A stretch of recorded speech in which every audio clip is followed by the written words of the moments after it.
Hello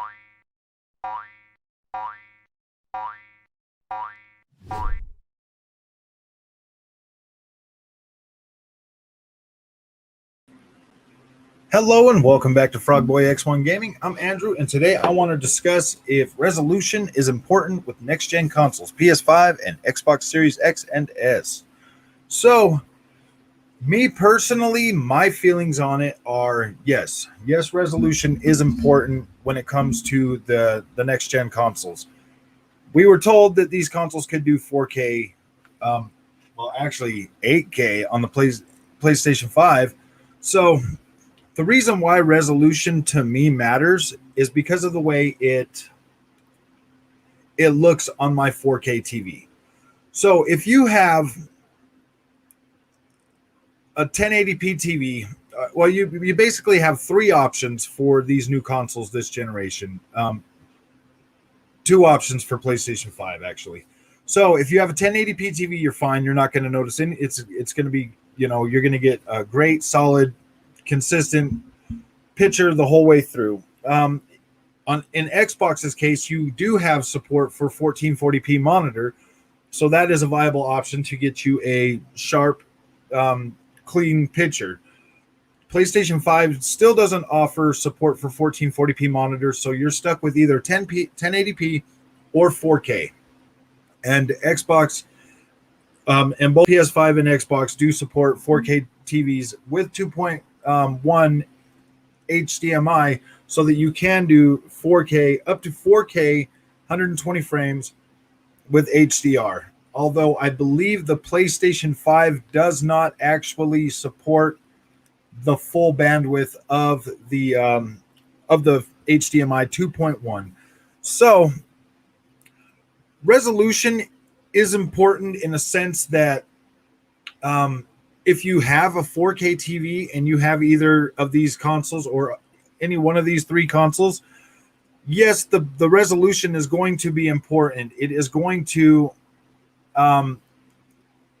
the resolution, if the console can't push the pixels to fill a 4K image, it's going to degrade the lower the resolution gets, because the image still has to fill your 4K TV. It still has to fit in all those pixels.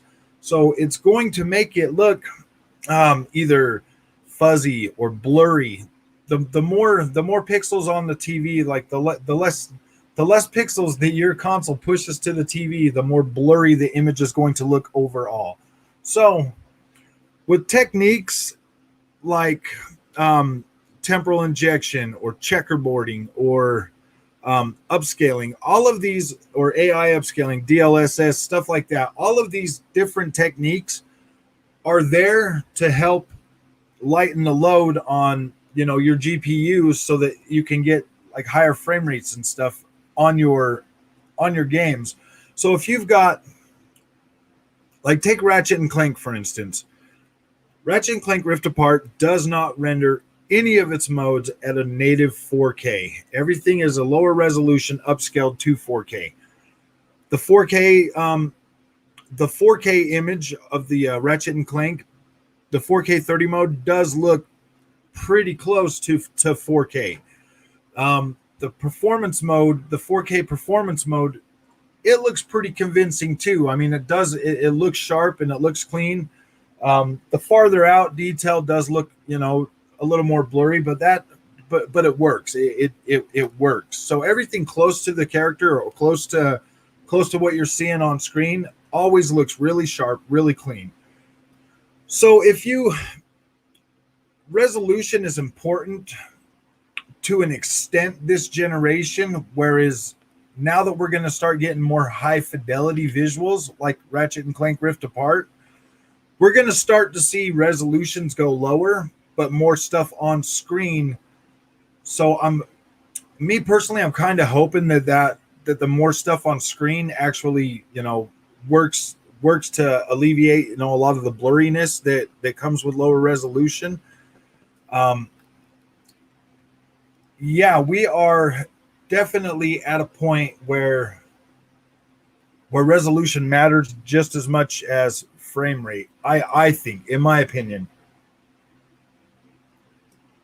PlayStation first party studios are really good at being able to deliver a consistent quality of a visual quality that we don't normally see in games from anywhere, first or third party. Um,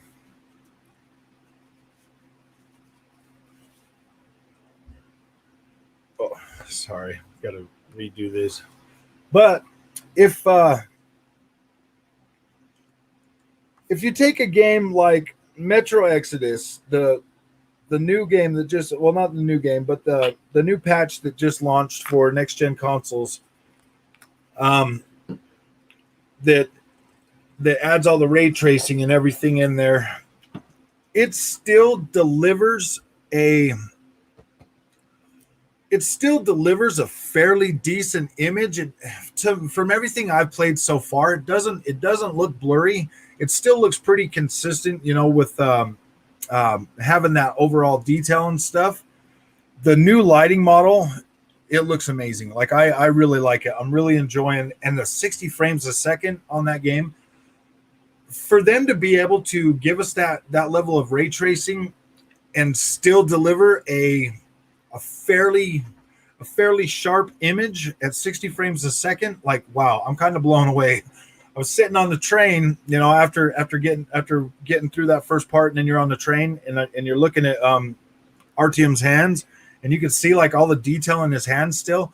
Like, it's pretty convincing. It looks pretty good. So I do believe that resolution is important, but I also believe that those other technologies that are going to give us a more consistent overall visual experience are definitely just as important as a native resolution.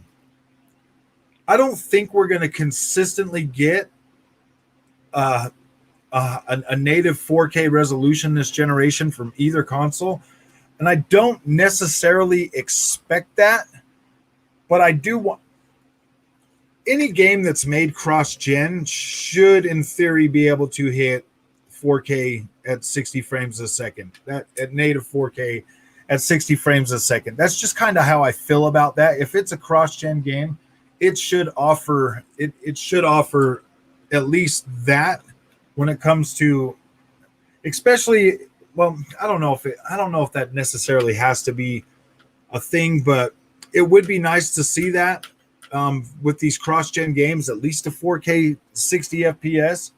I mean, games like big open world games like Assassin's Creed Valhalla hitting 60 frames a second and still being able to produce an image on both PS5 and PS4 that looks convincing enough to be like, I mean, when I'm playing Assassin's Creed Valhalla, I'm never questioning the resolution. It looks decidedly good on my 4K TV. I'm still getting good image quality. I'm still getting good textures. Yeah, I'm pretty happy with the overall presentation of Assassin's Creed Valhalla. When you play a game like Demon Souls on the PlayStation 5 in the 4K 30 mode, like, that looks sharp. It looks crisp. It looks really good on a 4K TV. When you drop it down to the 1440p at 60 frames a second, yeah, you can notice like the visual, like it does take on a more blurry look, but it still looks pretty good. So my thing is 1440p is probably the minimum resolution that is acceptable for a 4K TV, and for and for the resolution to not look really blurry. Frame rate more important than resolution? It depends, Andy. If you're playing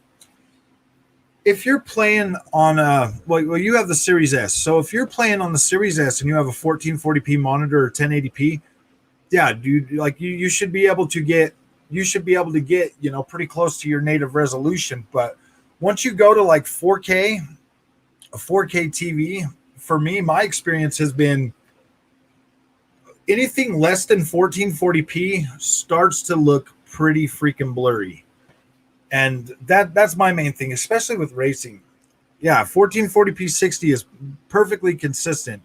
PlayStation 5 does not support 1440p at the moment, so they either have to try to do convincing 4K, or 1080p. That's basically the options with that. The Series X and S.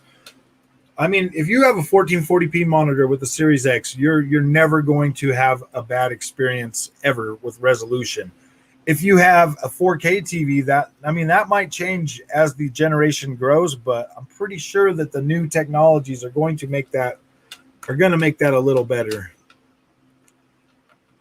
I personally so far have been okay. Like I've been mostly satisfied with the image quality of all the games that I've seen recently.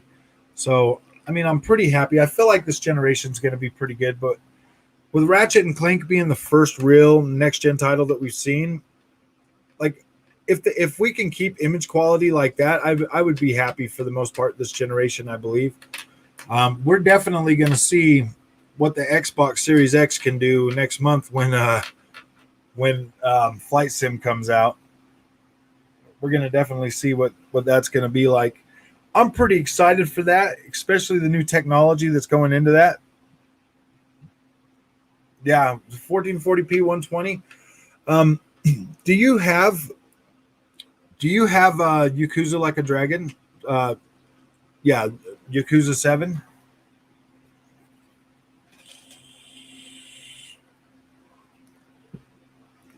Because that game was supposed to be running at, what is it, like 900p 60 frames a second? I'm kind of curious to how that looks on a 1440p monitor with on the Series S. I'm probably going to invest in a 1440p monitor just so I can see some of this stuff myself.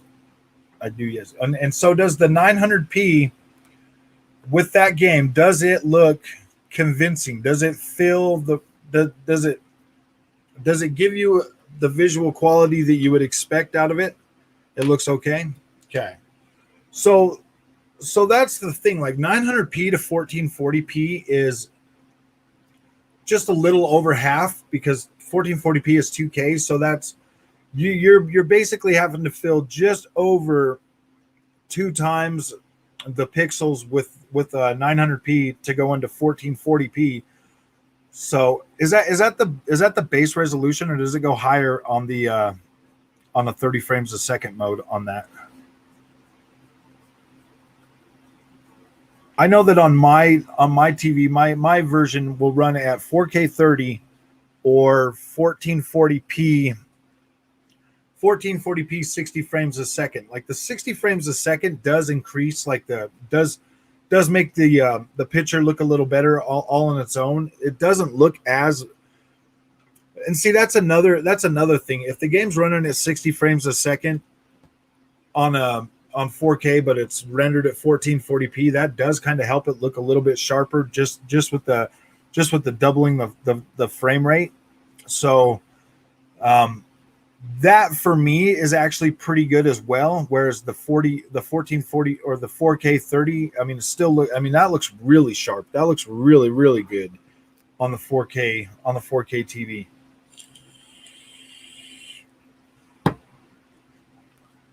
Me personally, I like my resolution, but I like my frame rate. I want them to find a perfect balance this generation, even if that's like native 1800p on Series X and 1600 upscaled to 4K. As long as I have VRR on my monitor, so looking good. Even Metro Exodus not notice resolution drops. Yeah, I don't really notice if the game does have dynamic. So far that I've seen on Xbox Series X, it's when it goes into that dynamic, I don't really notice the resolution drop. I'm not even gonna lie, dude. On the medium, how it can supposedly drop to 900p, I don't think I ever noticed the resolution drop that hard at all. Like I mean, when you're in that split screen thing, I don't think I ever really noticed the resolution dropping that far. It looked pretty convincing, most of the time. it was a pretty decent overall visual experience. The only time I really noticed resolution drop is in heavily vegetated areas, or a, like a lot of power lines and stuff like that. You'll start to see them kind of get all wavy and shark toothy. That to me is when I feel like the resolution is dropping, is when you're starting to get the shark teeth on everything. Like everything starts to look a lot more shark toothy. So far, I've been pretty. Like I said, so far I've been pretty satisfied with the overall visual presentation that I've gotten from both of my consoles. Even the Xbox Series S, I only played that a little bit when I put it on my TV in the front room to check out when I was setting it up for my daughter. And on her TV, it looks freaking amazing, but her TV is only 1080p. So far, that's looked amazing for her.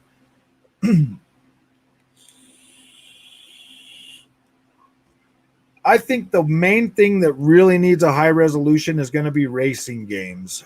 Racing games and shooters definitely need to maintain that higher resolution. Metro Exodus, like everything that I've played so far, looks freaking amazing. Like I'm pretty excited and pretty happy with the overall package that update has delivered on that. We are going to be getting. I'm really excited to see that A Plague's Tale. Yeah, exactly, man. For $300 for that Series S, that is an amazing value. And if you're a PlayStation 5 fan, yeah, dude, I definitely think you should get, if you're still waiting to get a PS5, definitely look for a Series S and sign up for Game Pass so that you can experience some of this stuff. And then when you get your PlayStation 5, you'll still be blown away with the gap. I mean, with the enhanced, power that you're going to get from your PlayStation 5, but you'll still get a better experience on the Series S than you were getting with the PS4 Pro, if that makes sense. Like you're going to get more of a next gen. I mean, the gap's not going to be extremely huge, but it's going to perform better than your PlayStation 4 Pro for the most part, because you're going to get the higher consistent FPS with all the games that you're going to play. So mostly third-party games on the Series S are going to be a pretty good thing for you to be able to experience, like next gen frame rates and stuff, if you pick up a Series S now while you're waiting to get a PS5. I like the last generation, I really watched a lot of Digital Foundry, and I really started, for some reason, that resolution thing just really stuck with me more than the FPS, more than performance did, because back then, I mean, you were still you pretty much expected everything to be at 30 frames a second, like no matter what. So as long as the game hit 30 frames a second and looked okay on a 4K TV, that was great. But then this generation, I was looking for a PS5, not so sure now. The PS5 is definitely far more powerful than the PlayStation 4 Pro. It's definitely more powerful than the Series S, but if you have a series, like if your thing is like 1440p and like better frame rates, yeah, I mean Series S is definitely a contender right now for not needing a PS5. If you really can't find one, I'm still fine with 1080p. Yeah, exactly. I mean, if you have a 1080p TV and you upgrade to any one of these new consoles, you're fine, dude. You're good. You are gonna miss out on really good features like HDR, because I don't know of any 1080p TV that actually has support for HDR right now. The only thing you'll be able to find HDR on is probably a monitor, if you're gonna get like 1080p or 1440p. So if you are okay with 1080p, yeah, get a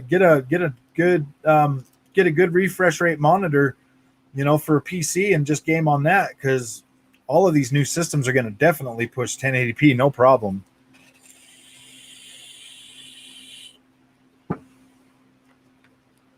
I mean, I've been going back and forth. I'm not going to lie, guys. I've been going back and forth on this whole resolution thing for a while now when it comes to consoles.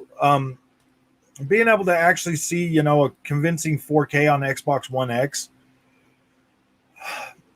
like I want that higher resolution. I do. I like it, and it is definitely pushing me farther and farther and farther towards the PC space. Um, I guess that all just kind of depends on how next gen games are going to look and feel. You know, as to what's really going to push me over the edge to the point where, you know, I want that higher resolution and my frame rate. I'd still want. I'm still kind of. I'm still kind of okay with 30 frames a second on some stuff, but I've noticed that the higher fidelity, like on Ratchet and Clank, the higher fidelity with the 30 frames a second makes it look even more more slideshowy or jerky, if that makes sense. It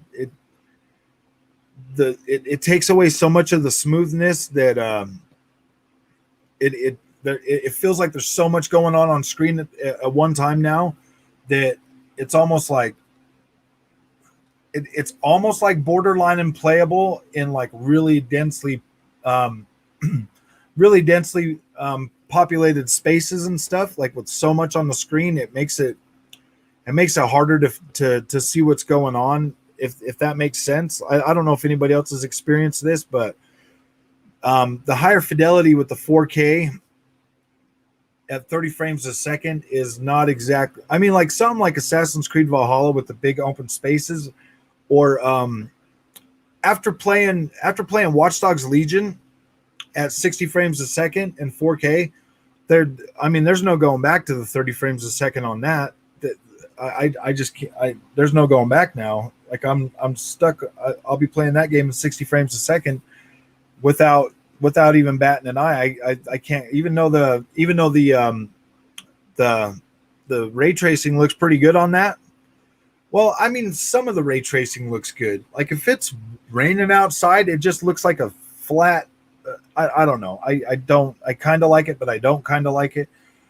I don't know if they should really be shooting for as much ray tracing in these games if they have to give up so much of the resolution on these consoles. Like it's nice to have. I think if you have a really good TV, you're not going to notice much of a difference between 1440p and 4K. Yeah, I mean, my TV doesn't really give, like my TV is pretty decent to where I'm not like I said, 4K on my 1440p on my TV looks fine, but anything under 1440p, it starts to look more and more blurry the lower the resolution gets. So 30 FPS should be dead now. Exactly, dude. 30 FPS should be completely dead this generation. I kind of feel that way pretty strongly now, actually, for the most part. Like there's some stuff that if I love the franchise, I would still suffer through the 30 FPS, but it's not going to be the ideal. It's not going to give me that ideal experience that I've come to start that I'm starting to really appreciate that 60 FPS gameplay. Whereas before it was 60 FPS was the exception, and now it's more the norm, and it should be the norm going forward. But and that's kind of why I'm doing this live right now today, is because I'm still struggling with the resolution things, guys. I am. I'm really struggling with that, and it's really starting to bug me that I want to see a 4K image. I don't think it should be dead. I mean, they're going to continue to use it to push the envelope on. You know, I do want it to be dead for the most part, Pat, but I also do want to see like really kind of disappoint. Yeah, exactly. I mean, Red Dead Redemption 2 desperately needs a 60 FPS patch so that we can seriously see something good on that. I'm pretty sure they're going to do a next gen update for that, probably, because on PlayStation 5 they're going to have to build out a whole new game for it. So I'm pretty sure we'll get that eventually. But like I was saying, Pat, I really do want to see I really do want to see like beautiful visuals at native 4K with ray tracing and all of that. But at the same time, it that totally depends on the game, to be completely honest with you. Ratchet and Clank Rift Apart, after playing through that, the last half of that game is 60 frames a second. I mean, the 4K mode looks freaking amazing, but gosh dang it, it's really hard to start. I mean, maybe my eyes are just getting bad or I'm getting older or something, but that 30 frames a second is starting to be, I don't know, it's like it blinks too much. Yeah, Rockstar are lazy at times. Not do Rockstar is freaking more concerned with identity politics and stuff like that. I mean, they did their Take-Two thing and they didn't even show any gameplay of anything. So I don't really know what's going on with that. I think that they should probably reevaluate what they really want to do and what kind of business they are, and like get on to making games. Like, I know here in America, it's pretty easy to go get your vaccination. Like, it's pretty easy. And you know, I mean, the rest of the world, like, I kind of feel like Americans are freaking are getting kind of ignorant, because we have, I mean, I was talking to this guy on Twitter the other day about, you know, how like he's in Greece and how it's probably going to take him like a couple of years to get a next gen console. And I'm like, gosh, man, like, and for me, I feel like it was pretty freaking easy to get all three of these consoles, like no problem, you know. I mean, I've seen Series S sitting at Walmart on the shelf. Yeah, GTA 5, another one of those. But like, I feel like we do got it kind of bad. And when I hear people like in America complaining about how freaking terrible it is and how blah blah blah, I'm like, man, you guys don't even understand. There's other people in the world that don't have the every one of these companies catering to Americans. Like, how is like, I know that PlayStation is extremely popular in the EU, in Europe and stuff. I wonder how people are feeling there about, you know, getting a PS5 and the availability of it, and you know, if it if it is starting to loosen up or not. But like, I feel like getting a PlayStation 5 here in America is probably a lot easier than most people kind of think about it. Like I said, when I decided to go to not worry about getting a digital PS5 and just get the disc version, it literally took me less than 5 or 6 days to actually get one. So I don't know, and that was 3 months ago. So I'm assuming, like you would assume, that they would have more stock out there now than they did 3 months ago.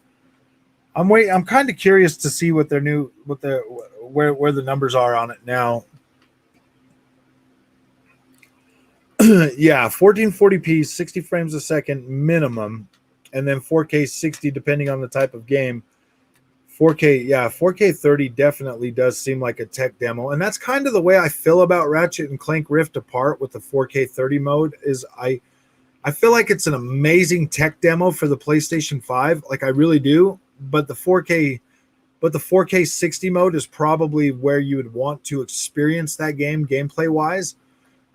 No doubt that Ratchet and Clank really does, you know, I think push the envelope for what the PlayStation 5 is capable of. But I feel like them spending all that time to make that profile for a game that, like, seriously just really isn't playable, like to a point like of enjoyment, but it looks good. I feel like these companies are using it to their advantage to keep the demand high. You know, Pat, I kind of feel that way as well. I'm not gonna lie, I kind of feel like Sony's the one that's scalping up all their own consoles and selling them on eBay, trying to make some extra money that way. I mean, that would be pretty shady, but then again, I got my PS5 pretty easy, so I don't really know if that's the case. But I think they are using this as an advantage to sell out instantly. Because when I got my PS5, I mean, I wasn't really I wasn't really like actively like looking for one since launch. I mean, I had my Xbox Series X day one, so I was pretty okay with not having one. But the more and more and more I would hear about how hard it was to get one, made me more and more want to go out and try to find one.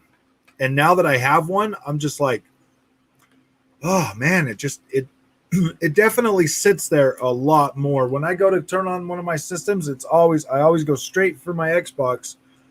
And then I look at my PlayStation and I'm like, oh man, maybe I do want to play it. And then I'll turn it on for a couple of minutes and then I'm like, oh gosh, yeah, let's just go back to the Xbox. Because everything I have on PlayStation 5, I've already beat all the PlayStation 4 games that have been upgraded for it. I've already beat all of those.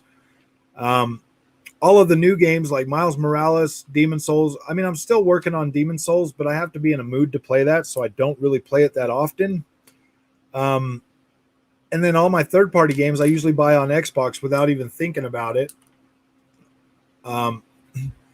So yeah, like Xbox is still basically the one I play mostly. So I don't know. I mean, like me personally, I want my high resolution and I want my high frame rate. That's just pushing me farther and farther toward the PC space. But I'm not gonna lie, guys. I love the optimization of the consoles. I mean, I'm always rooting for the consoles. I want to see them be able to push boundaries and deliver a consistent experience. But I also want to see games grow and become truly next gen games, because right now everything that we've gotten so far on both consoles has basically just been a slight iteration of what we've already been getting, for the last 35 years. I mean, it's slightly better. I mean, like the visuals are definitely better than they were last generation, and the frame rates are getting better. Largely no real reason. Definitely a lot of people trying to get PS5 for large. Yeah, exactly. MB, I feel like the hype is more of like, oh my gosh, I gotta get it, as opposed to, whoa man, that game's freaking amazing, I gotta have it. Like I definitely, because I mean, up till when I got my PlayStation 5, what was out? Like Demon Souls? Yeah, dude, I like Demon Souls. Miles Morales, Spider-Man, gosh, Returnal wasn't out. Like nothing else was out. I mean, like Destruction All-Stars? Like really? Yeah, I said before PS5 was rushed out, still no SSD support. Yeah, you know what, that's the funny thing though, Andy, is because those development kits were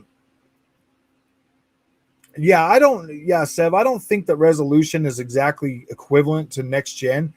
I still feel like I want to see game, like I don't think anybody really knows what next gen gaming really is at this point.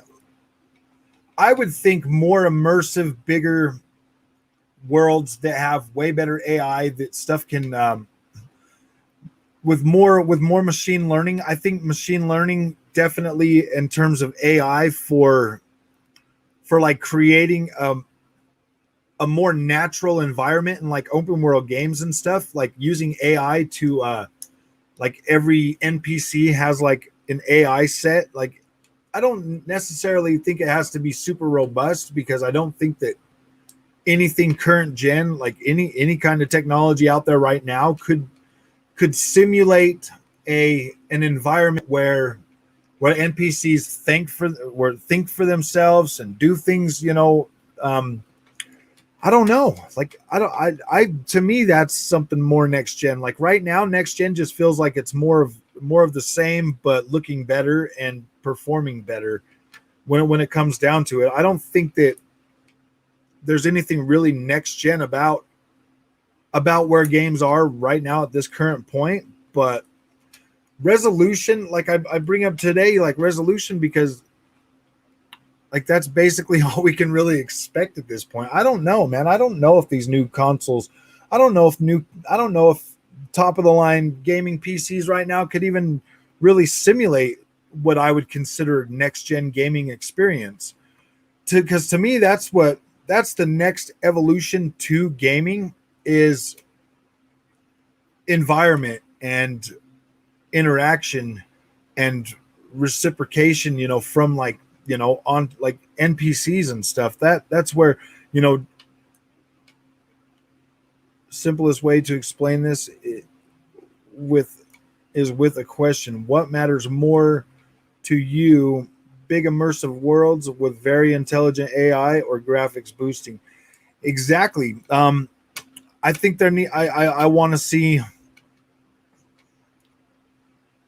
I'm pretty sure to get what I was just talking about, Sev. I'm pretty sure to get what I was just talking about in that immersive world, we're still looking at like Minecraft graphics to get to a world like that. I am lucky I have PS5 and Xbox Series S, but my TV is non-HDR 1080p TV. So far, not that fussed on upgrading my TV yet. Yeah, Jim. 1080p with these new consoles looks freaking amazing. Like there's no way about it. I think both of them do down samples, so you're getting way more visual punch out of a 1080p TV. But my honest opinion, Jim, is the benefits you get from HDR definitely outweigh resolution. Like HDR is probably the new best technology we've had in gaming in a very long time, especially if it's done right. So I tell everybody, if you want more bang for your buck on a 4K TV, if you're just looking for something like the Vizio, the M series, you can usually get those for about $500, and they deliver a pretty decent HDR for like $500. You can have it one way or the other, but not both at the same time with the tools and resources to use that we are given. Yeah, I don't even think that we've created that, Sev. I don't think that we're at a point creatively to where we can actually. I mean, I know AI is smart enough right now, but I don't know if these. I think you would need a data center. Like Microsoft might be in the closest position to deliver an experience like that. We'll find out with Flight Simulator just how good that the cloud experience, delivering the actual assets of the world for Flight Simulator could act. I mean, if they could run all the simulation of all the AI for the game in the cloud and put it in your console, that might be the closest way, the fastest way forward to getting that next gen experience. What's up, Darkest Hero? Appreciate you coming. I feel like that's the next evolution for that. I think the Xbox, honestly, in my opinion, is probably in the closest position to be able to deliver that experience. Maybe not this generation, possibly next generation. It depends. I need the game to make me feel like exactly. That's the wow factor, the visual wow factor that pushes the next gen experience. And they've been using that to push next gen since the PlayStation 2.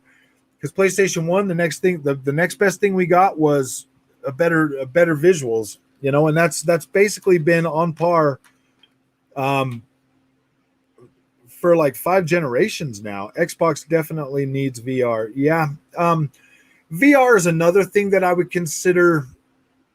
VR is definitely another thing that I would consider more of a next gen experience, as opposed to just the simple, video or a resolution boost and image quality and stuff like that.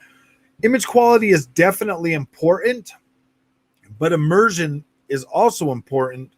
Immersion for me, like I'm not even gonna lie, like getting into a game, it doesn't matter like how good the game is. If the visual, I mean, I'm kind of shallow that way. If the visual, if what I'm seeing visuals doesn't wow me, the gameplay sometimes doesn't matter. I do not know how to change that in my mind, because I mean, I guess I am kind of shallow that way. So if the visuals don't meet my unrealistic expectations, sometimes the gameplay doesn't matter, dude. I mean, if I buy a game and it's 1080p, like this is a good example. I downloaded that Strangers of uh, that Stranger of, gosh, what the heck is that stupid game from? But the visual presentation in either mode was 1080p. That right there turned me off of even wanting to continue trying to play that demo. You are correct. They could do that, but those resources are used for xCloud right now, and I don't see that changing. Yeah, exactly. I mean, that's the only way I think we're going to get a next gen experience is if these. I mean, xCloud right now is still running on Series S hardware, so when they change it to Series X, I have a feeling that it's going to get better and more robust. But upgrade my TV. Pat, I feel like PlayStation just always focuses more on immersion, was just resonates with me more personally. Yeah, upgrade your TV. Stranger of Paradise, yeah, that's the one. That game, like I downloaded the demo. At first it didn't even work. It just told me it was corrupted. Then they patched it. I downloaded it again, and the visual presentation is all 1080p. And basically, when it first gets you into that game, you're in a training area with just weeds everywhere. It's 1080p. Everything just looks blurry and terrible. I mean, like you could tell there's definitely a lot of fidelity to the visuals, but oh my gosh, it just looks so blurry that I'm like, oh man, it looked really really blurry, really fuzzy. So I didn't want to.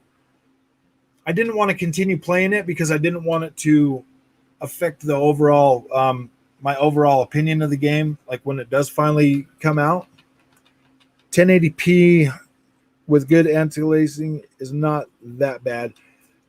Yeah, I don't think 1080p is bad, Mike, at all. I don't like the way 1080p looks on a 4K TV, if that makes sense. Is it Xbox? I think it's going to be on both, but the demo is only on PlayStation right now. I'm saying if you care so much about visuals, why not shoot for the best TV you can get? Oh, I mean, my TV does pretty decent at upscaling.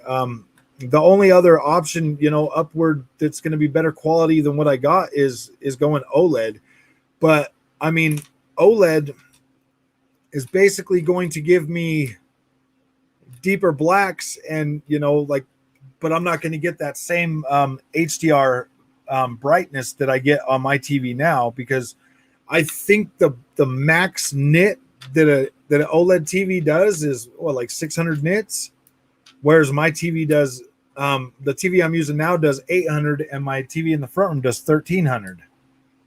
So I get way more brightness on my TV than I would.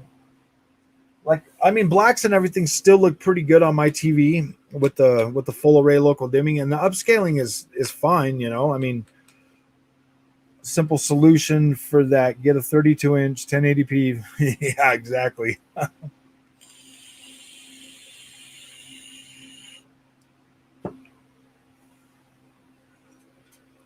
Yeah, I just the biggest reason why I don't do the PC monitors, I want something with good HDR quality. OLED and QLED are the two leading technologies for I mean, with OLED you can definitely get a better contrast ratio in terms of you can get like this black as the blackest inky blacks you're going to get. But I've in my experience, I like the QLED just a little bit better because you can get it can get way brighter. You can get higher brightness contrast with QLED. They're both good technologies. I would be satisfied, happy either way, Andy. And you sit close to the size isn't as important. I sit pretty close to my 4K TV. I know that if I sit back farther, 1080p doesn't look as bad. Diminishing returns at the moment. I don't think this first gen HDMI 2.1 stuff is worth jumping into, letting the tech proliferate and be refined first. Yeah, any game that comes out right now, to be completely honest, I think they're going to max out at like what, 1440p at 60 at 120 frames a second. Like I don't think it's essential to run out and buy 2.1 right now anyways. You know those do exist, right? I do know they exist, but but what I haven't really seen a really good one at my local Best Buy, Sev. I mean, I do plan on getting one here eventually, probably before I upgrade my PC, but I want to get a good one. Yeah, Vizio already makes an OLED. It's like $1,100 for the 55-inch OLED. And that does have the 2.1 support. You do get VRR. You do get, I mean, it's a pretty good package for the price. Yes, if I was going to go buy an OLED, that is the one I would buy. I would buy that Vizio OLED. The screen itself is made by LG, so I mean, I'm getting the same screen that any person that buys an LG would buy. The only difference is the software inside the software inside that runs the TV is different, but the panel's still the same as the LG. I've told you, do not go to Best Buy for PC parts or peripherals. The only other option I have is to order it online, and then if I order something expensive, I have to take a day off work, and that costs me a lot of money. You don't think I should? You don't think I could get a good monitor at Best Buy?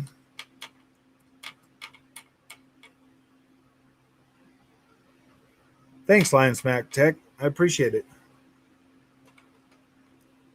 Always doing my best, and like making short videos is kind of hard for me because they usually get better toward the end, and nobody watches them past the 7-minute mark. So, not very many people watch them that long. So I have to do these lives because that's when the conversation really picks up and gets better. I do want to circle back to the next gen part of this conversation that we were having, and what the possibilities. I don't know. I feel like I don't know. The best brands are Asus, Gigabyte, Spectre, and believe it or not, Dell. So I did see a lot of those. You don't think the LG ones are any good? I was looking at that really extra wide monitor that LG had the other day. I don't want to spend $1,000 for a freaking monitor that's only 32 inches. I mean, I know that the pixel density is a lot higher the smaller the screen you go, so it definitely delivers a sharper image. But I haven't really put that much thought into the whole monitor thing yet, Sev. The LG are fine, but they aren't worth the price usually. Yeah, I mean, that's kind of what I was thinking. I mean, any of the 4K monitors that I've seen at Best Buy, I'll top out right around 75 hertz, I think. So at 75 hertz, I mean, that's not going to give me, anything higher than, that's not going to give me any higher frame rates, right? 75 hertz is basically 75 FPS. Usually cost you more than what you get for the money. Yeah. I saw an Acer one. They had a lot of 1080p stuff right there. Atro Nitro series, good. Also, Ben K.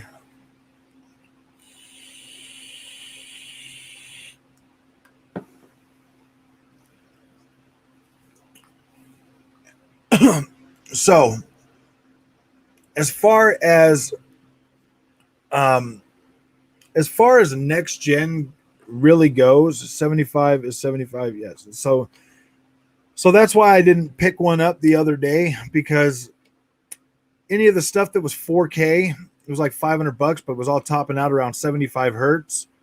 The 1440p ones that they had did not support HDR, and I refuse, after seeing an HDR, to buy anything that doesn't support HDR. So I'm probably going to keep my eyes out for something good. What about Amazon? Do you suggest buying a monitor from Amazon? I would. The only way I would do that is if I knew exactly which one I was going to buy and which one was going to give me the quality that I want. The reason I go to Best Buy is because I have a credit card there, so I can usually pay off my stuff in like 6 months for like zero interest to spread out that payment difference. I don't have an Amazon credit card. I don't want one, and yeah, so I do use Best Buy a lot mainly for my TVs and my monitors and stuff like that. Yeah, resolution beyond 1800p doesn't matter much. We've already seen UE5 demo running at 1440p on PS5, and we know what it looked like. Yeah, that looked pretty good but I mean that demo was running at 30 frames a second. It's pretty easy to make stuff look pretty good at 30 frames a second. But what I want to see is Unreal UE5 running at 1440p at 60 frames a second, because I think that'll look even better, honestly. And if these new consoles can do 1440p at 60 frames a second using that UE5 tech, I would be happy. Honestly, to tell you the truth, 1440p with that high of fidelity, I think I would be pretty happy. It looked really good when I was watching that on the YouTube, and that's compressed video when you're watching those. So, I mean, that image quality was pretty good. I just want to see it running at 60 frames a second. Oh, wow. That's what I want to see. I think, like I said, getting back to that that next gen feeling though. Like, they can fill these worlds with as much beauty as they want, but until they actually get like some sort of like AI, like a better AI for the 30 FPS is easy. We need 60 FPS. Yeah, exactly. I want to see that fidelity at 60 FPS and 1440p, because I was pretty I was more than satisfied with the way it looked. Yeah, I always felt like Best Buy is the best for purchasing TVs. Plus, they have really good warranty program. Pat. So this Vizio that I got, this M series, they actually make 3 different models of the M series.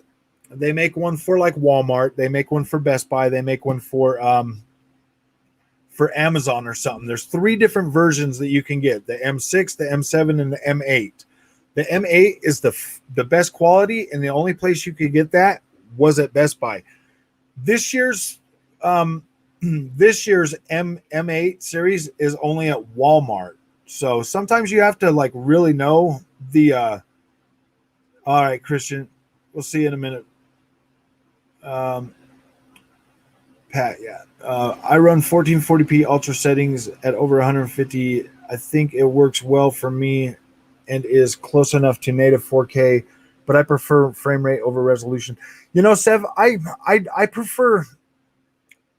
I'm perfectly content for the most part with 60 frames a second. Like, I'm good with that.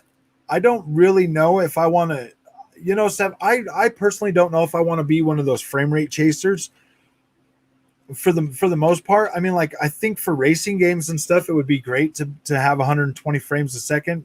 Just playing WRC8 at 120 frames is truly an amazing experience for me. But having like open world games and single player story games, I don't necessarily think that the 120 FPS is going to, or higher frame rates is going to make me okay with giving up visual quality. If I can get better visual quality running at 60 frames a second, that's probably where I would be most happy, to tell you the truth. Full array local dimming and monitors for HDR is relatively, yeah, exactly. Monitors overwhelmingly have trade-offs somewhere. Yeah, exactly. So, I mean, having a monitor that'll do a higher frame rate versus a higher quality HDR is kind of where I'm sitting at too.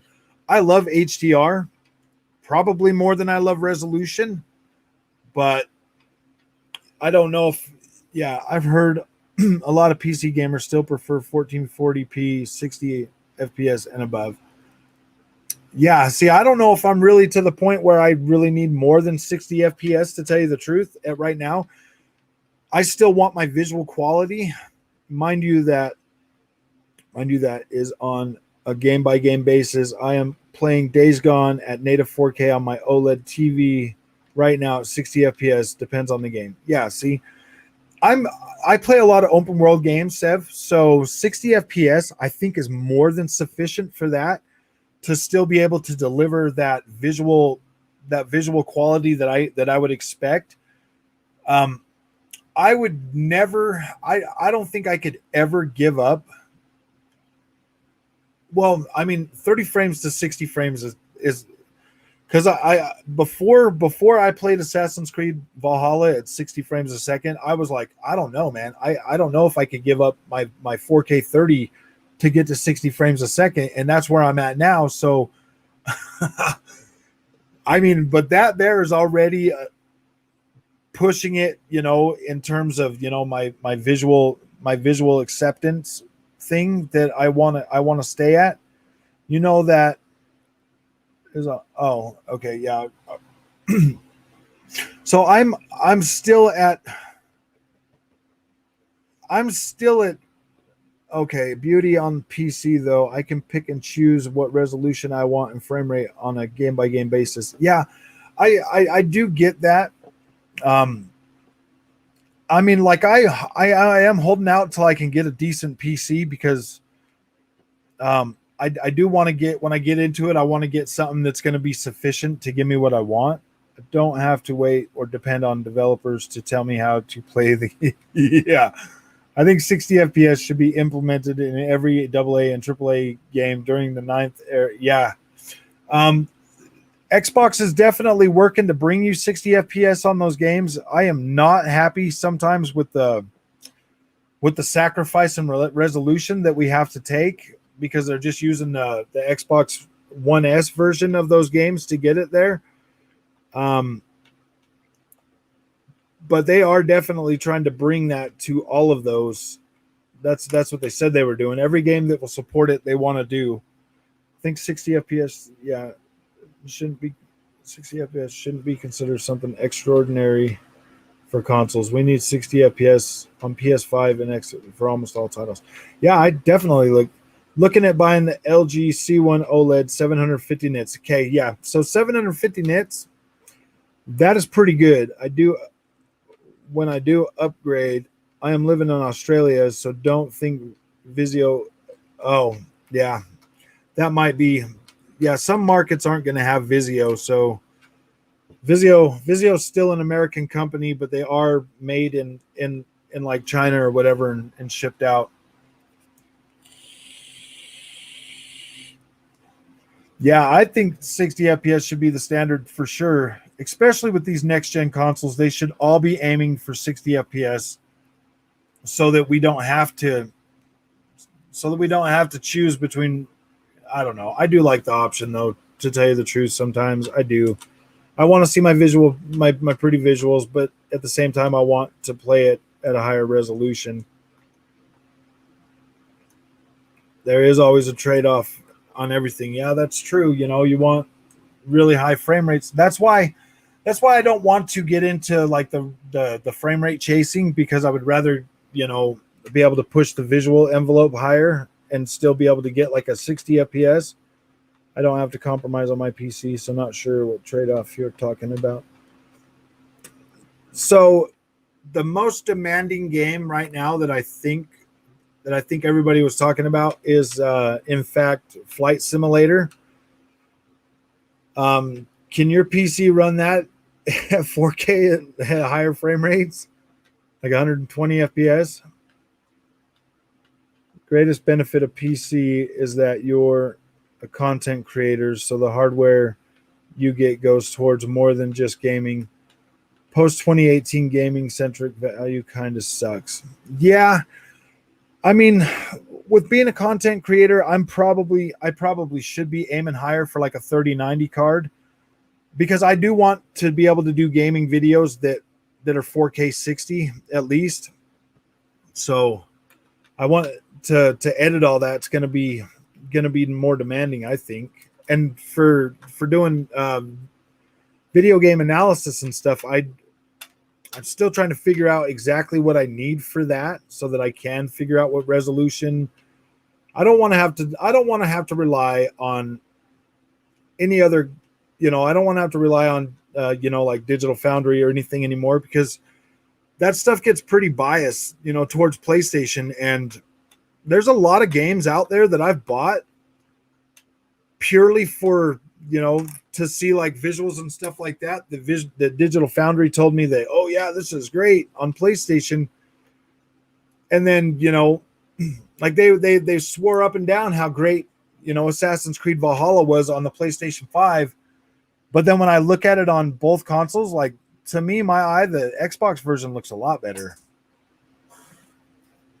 than checkerboard rendered 4K plus monitors have. Yeah. Yeah, that is a pretty good. That does make a lot of sense. Like smaller screens do have more pixel density, and 1440p. I know. A lot of the PC gamers that I've talked to definitely say that 1440p is a lot better for them. But a lot of those gamers are still wanting like 1440p with the way higher frame rates, though, right? Whereas me, like so far, yeah, right. Digital Foundry is incredibly biased towards Xbox. You think they're more? I think Richard Ledbetter is the most fair out of all of them. I think that Alex and John, well, Morgan, he's pretty like not in that whole mix, but I think they skew more toward like PlayStation, whereas Richard and Morgan are more, are more fair. Like it does feel pretty like for the most part. I think Digital Foundry is more down the middle. They really are. But that depends on who is doing the analysis for each game. If you've got John or Alex, they're going to skew more towards PlayStation. If you've got Richard Ledbetter or Tom Morgan, they're going to skew more toward.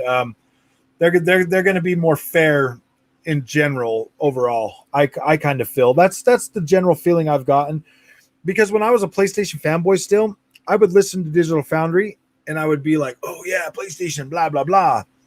But now that I've kind of like taken that step and gotten all of the consoles and seen with my own eyes, I feel like two of them are more biased toward PlayStation, and those are the guys that usually come out and talk about PlayStation. And now all of a sudden Digital Foundry doesn't really want to be in the resolution talk anymore, because the first Digital Foundry video that we got from Metro Exodus, they were quick to point out the Xbox Series S dropping to 1080p, pretty regularly on the Metro Exodus updated version.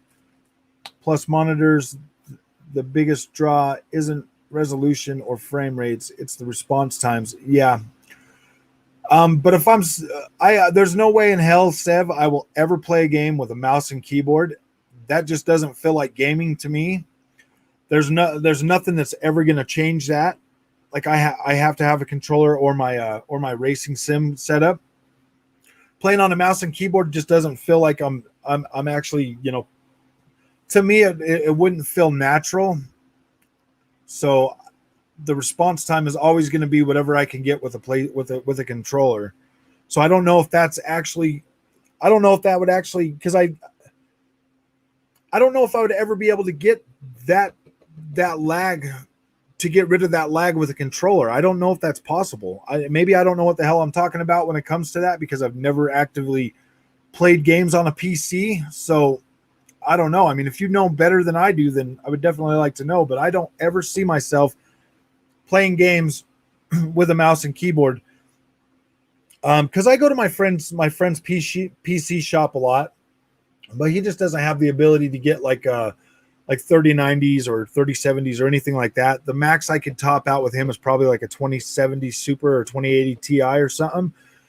when he has stock, but most of the time his stock is used. So I don't want to buy used PC components. I want to buy what I buy new when I build my system. If Xbox is 1% loads, drops 5%, they'll say, yeah, exactly. That's the thing that pisses me off, because I can perfectly play a game with my Xbox Series X on a VRR TV.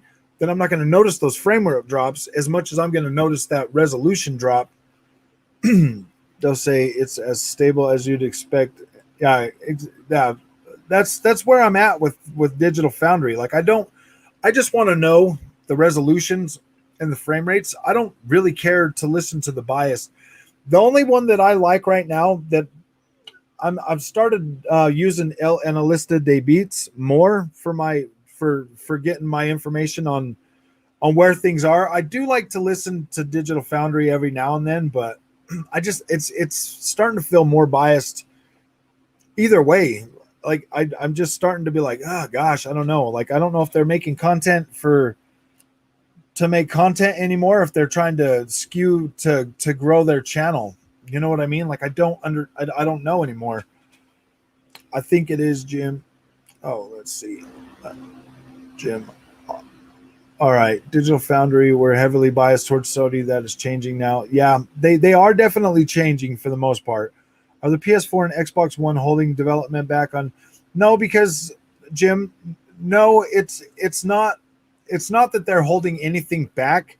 It's that games going forward are still being made in a template that is overall the only thing that's really changing is clever ways for loading and, higher density visuals or higher fidelity visuals. Everything is still being built from a template that's as old as the PlayStation 1. It's just getting bigger and more stuff. I don't think they're holding anything back. The only thing that really is changing is visuals and clever loading so far that I've seen right now. Like, Ratchet and Clank is the most next gen game, and that's all that's really changed is just traversal and stuff like that. I don't know. I'm just going off my own opinion. I was watching the Metro Exodus compared, and it was clear the PS5 version looked better. That all comes down to the lighting, Pat. Some people are going to be, when you see like darker, when that black crush and everything that was in the PlayStation 5 version, and then the Xbox version, that darker aesthetic sometimes leads to thinking it looks better, and you're right. Like, even me watching that, I kind of liked the darker presentation a little bit better than the Xbox version, but you can clearly see the PlayStation 5 version did look a little more blurry in certain aspects than the Xbox Series X version. So it's kind of a trade-off on that game, as to what is going to look better, the higher resolution or the darker looking aesthetic, in my opinion, on that one. Stop using the mouse and keyboard argument. You don't have to use that if you. No, I'm not using the mouse and Seb. I'm not using the mouse and keyboard as an argument of not to play PC. I'm just saying that I don't know if I'm gonna be able to tell the input latency from using a controller. Like, that was more of a question that I was asking, as opposed to using that as an argument. Their immediate first impression of Metro on PS5 was that there was an issue with color being crushed. Yeah, there's always, yeah, that color being different is the only thing that I really noticed, aside from a little bit, a blurrier image as opposed to not blurrier image. In fact, the PC supports more controller options than any console. I'm not arguing with that. Like, I know I can play a PC with a controller. Like, I know that, but I don't ever see myself playing with a mouse and keyboard to be able to experience the input latency that I would get from that more precision. If the I don't know if that makes sense. I don't know if what I'm saying is accurate when it comes to input latency on a controller versus input latency on a mouse and a keyboard. That's all I'm getting at, Sev. I don't know. I mean, if that's the case where I'm going to get the same input latency on the controller or not. That's what I'm basically stating and or asking if that is the case, because I personally have not played games on a PC, so I do not know other than what people have told me, if that makes sense. And performance. NVIDIA's DLSS 2.0 is extremely advanced solution for upscaling games. Sadly, the consoles have AMD GPUs, and AMD don't have something even close to DLSS. We wouldn't need native 4K if we, and that's exactly where I'm at with that. Oh, wow. The AMD solution of Fidelity FX Super Resolution is their little open source thing, so it'll get better over time with whatever. But Xbox Series X and Series S does have dedicated hardware to be able to use and utilize DirectML, which is Microsoft's own machine-based learning that does use hardware acceleration. If I'm correct, if I remember correctly. And the FSR, like the I mean, that's definitely going to help to an extent. If the controller is wired, the input will be non-existent. If wireless, it will give maybe 4 milliseconds. So, I mean, so basically is what you're saying is I will be able to get maybe 4 millisecond, which is much faster than a console, which is about 13. Okay, so either way, if with PC controller or keyboard, it's I will notice a difference. Then that's good. Then I'm happy with that. So Pat, the SX wasn't washed out, but some people think crushed color pops. Yeah, exactly. The contrast ratio of the really dark does make it look a little, like, even to my eye, seeing that next to next, like it did look like I didn't really have a, but then again, I was perfectly okay with the way Destiny 2 looked, man. I was happy with that. I thought it looked great for some reason, but apparently everybody hated it. Digital Foundry are very biased. They downplay what the Xbox does and praises the PS5. Look at the Returnal video. Yeah, exactly. Returnal, in my opinion, dude, that game, that was one of those ones that really caught me off guard, because I was expecting like a really crisp, really clean, nice looking, PlayStation 5 first party experience resolution, and I got Fuzz K. That's what I call that, Fuzz K. I definitely see an improved difference on Metro Exodus with the latest patch. I originally played it on 1X. Night and day difference. Yeah, the new lighting and everything in that game looks so much more convincing now. It looks a lot better. I do like it. Yeah, I've heard of DirectML. Hopefully that's something. DirectML, oh wow, we have seen that. They did showcase that at a developer conference for Forza Horizon 3, where they took a 1080p image and created a 4K image, and it looked great. At the time, they were running that on NVIDIA's CUDA cores, I believe, but the Xbox Series consoles and AMD, they're going to use Rapid Pack Math for DirectML. They're not going to use 16-bit. They're going to use 4 and 8-bit to do the. So it's not going to. I mean, it will. They need to. I mean, they're still working on it and tweaking it, but DirectML for Xbox is definitely the future of boosting resolution through AI. I mean, it's from what I saw with that image on Forza Horizon 3, it looked convincing. It looked more convincing than the FSX.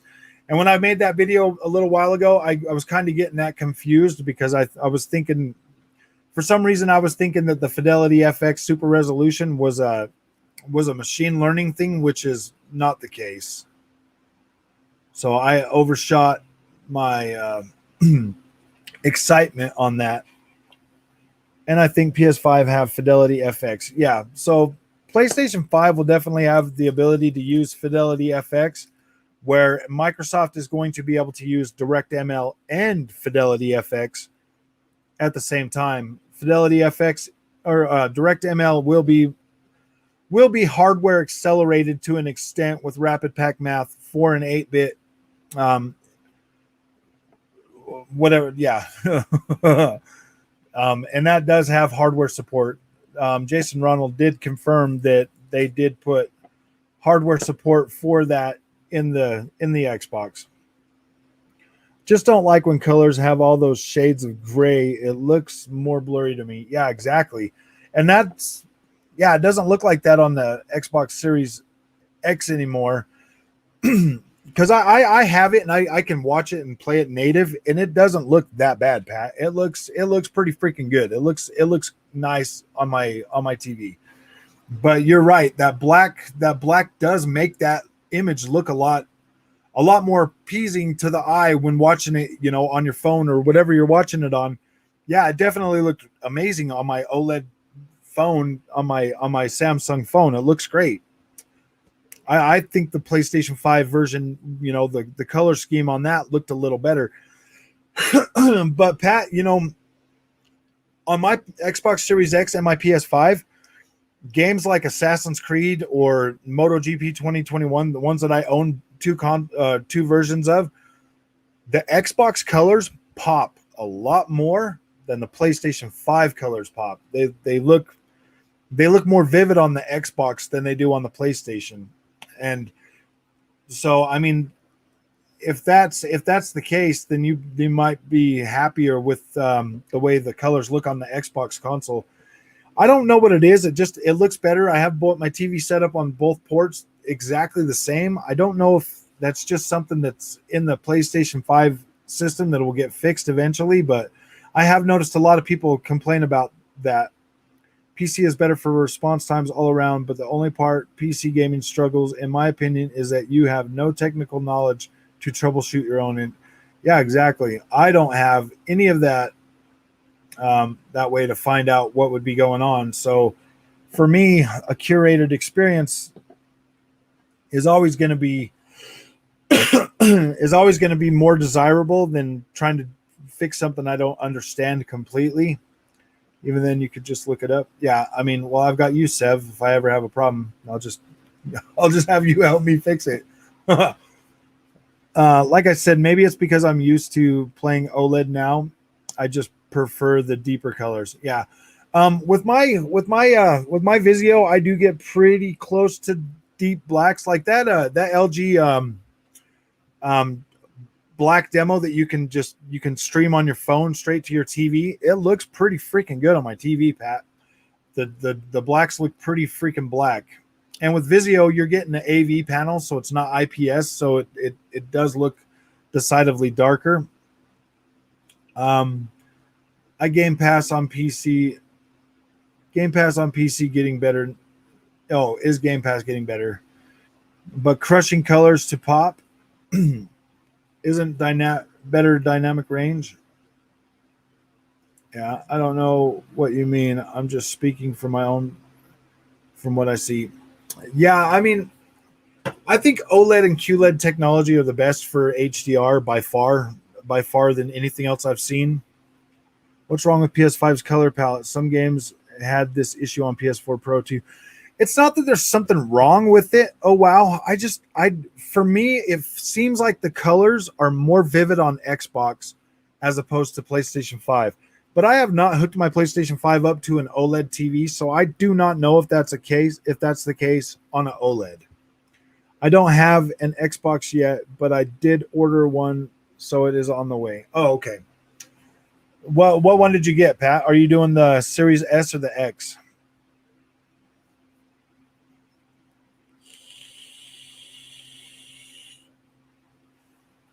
Yeah, that's exactly what it's like, NBMDX. It almost looks like my Xbox is running on Vivid and my PlayStation's running on like calibrated when it comes to like the color pop. But I've got both of them set to Vivid, and that doesn't change anything on the even when I set them both to like calibrated, the Xbox colors still pop more than the PlayStation 5 do. And I don't know if it's like something in the PlayStation 5, like a setting or whatever. The only thing I did turn off on the PlayStation 5 is the thing that makes it so I can capture from a capture card. It's like, yeah, if you want the most out of Game Pass, you need a Series X and a PC with Game Pass Ultimate because it is different on console and PC. Yeah, you get different games on the PC. Like Age of Empires 4 is coming to PC, but I don't think they're. I wish they would make a console version of that. That really irritates me. But a game like that, Sev, I'm probably gonna have to play with mouse and keyboard, ain't I? When I get Age of Empires.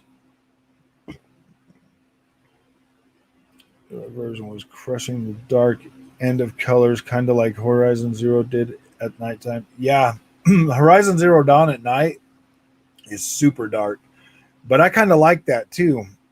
I do like that darker image. If it seems more realistic. I don't know, man. Like, see, that's the thing with certain with certain images and stuff. It like certain games just look better with that dark. Like I loved the way Destiny 2 looked with the dark. Like I liked that contrast ratio. I thought it was pretty freaking good, but a lot of people hated it. Perfect. Yeah, that's great, Pat. With the Series S and Game Pass, dude, you're gonna be so happy. I think you're gonna be pretty happy. I mean, that Series S is a beast.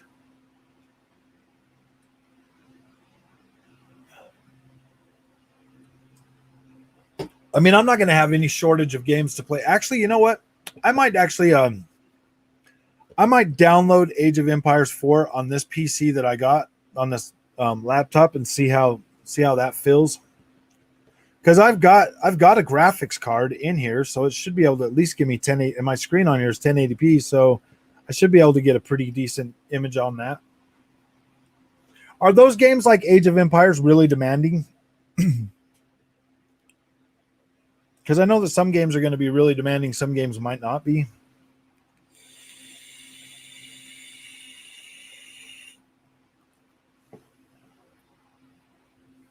I should download a bunch of games because I got Game Pass Ultimate. I can definitely download them on my PC and see just how good this PC really is.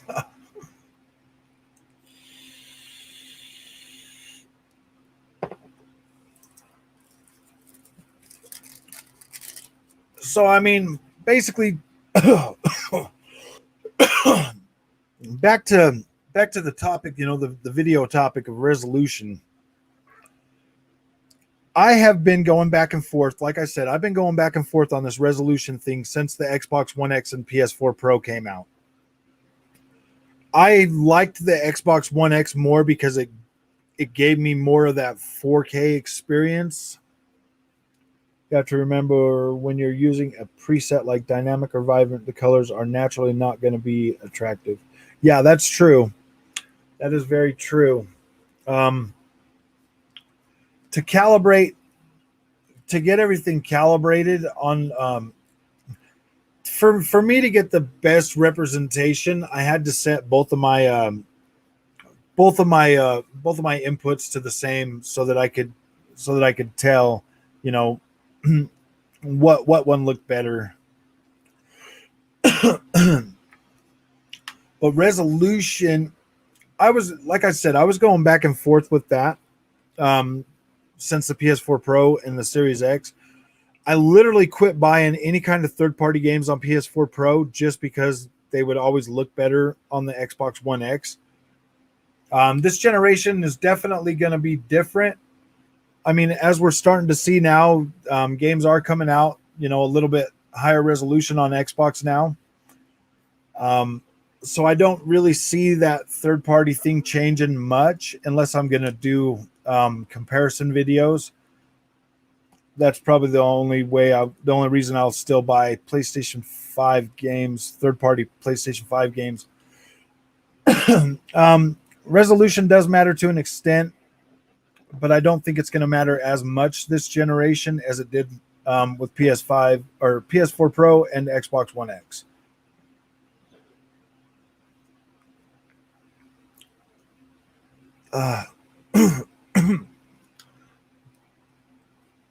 Um, next gen features, I want to do like a separate video for that. I want to really like sit down and think about what I think next gen really means to me. And like I said, I feel like it's more than just resolution and frame rate and stuff for next gen. I feel like Microsoft is really going to surprise us. Age of Empires is mouse and keyboard because a controller doesn't have enough inputs for that complex game. Yeah, I think that's probably where I'm going to get my first experience mouse and keyboard wise then, Sev, because I really want to play Age of Empires. So I think I'm just going to get a dedicated mouse and keyboard. I think storage is going to be a problem as we go deeper into the. Oh yeah, that's definitely for sure. I'm already, I'm already maxed out on my PlayStation 5 storage capacity with just PS5 games. So they need to do something pretty quick with opening that up. On the Xbox, that's not that much of a problem. I could just buy another Xbox memory card whenever I want and then just label them for which year the games came out and put them on there. I'm going to definitely have to buy another Xbox memory card here pretty soon because I'm getting pretty low on that too. I don't even have all my games downloaded on that anymore. I completely took off Call of Duty. That's way too much of a waste of space for a game I rarely play. So probably here in the next week or two, I'm probably going to end up getting another Xbox memory card. Actually, Xbox SSD. I was just hoping that they would do a bigger capacity now. I want a bigger one. I want like a 2 terabyte or a 4 terabyte. I'm mostly sufficient. I'm mostly satisfied with the amount of space I got on the first one I bought, LK. It definitely helps a lot to alleviate a lot of the memory constraints. I really hate having to transfer games back and forth. I'm glad that's an option, but as many games as I buy, I don't like the fact of not being able to get on and play something I want to play when I want to play it without having to go through another step of downloading it. Yes, I think Series S is worth it. I don't think it's going to give you the exact same experience that you have with your PlayStation 5. So you might look at your PlayStation 5 and your Series S and think that the Series S is a weaker machine. I mean, that's obviously going to be the case. Frame rate wise, you're still going to get your good frame rates with the Series S, but the image quality, I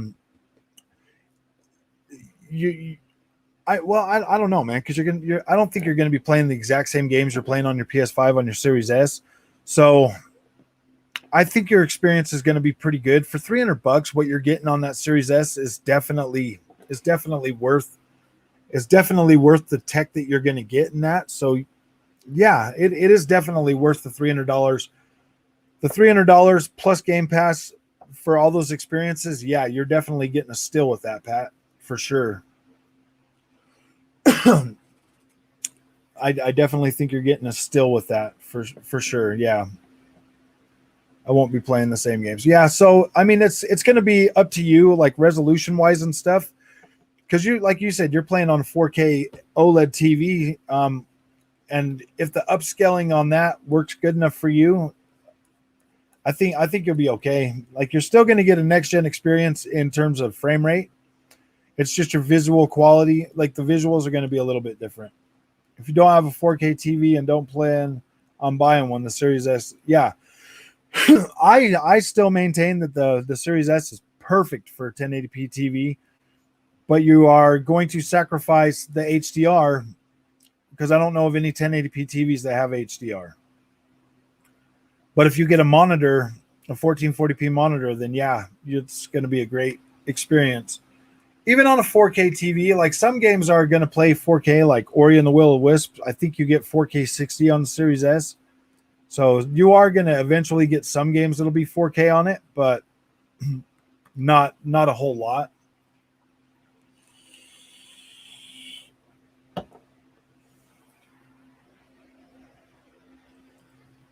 Yeah, 100% for Game Pass. Yeah, it's fine. You're gonna have you're gonna have a good experience on it for the most part. Yeah, I figured if I enjoy it and it's getting a ton of playtime, I'll get a Series S. Yeah. Um, I feel like this is my thought on it, Pat. I feel like if you have a 4K TV, you should get the X. Um, you're gonna get Bethesda games. HDZ's Too Dark Tendency. Okay, go to Twitter. You sent it to my notification.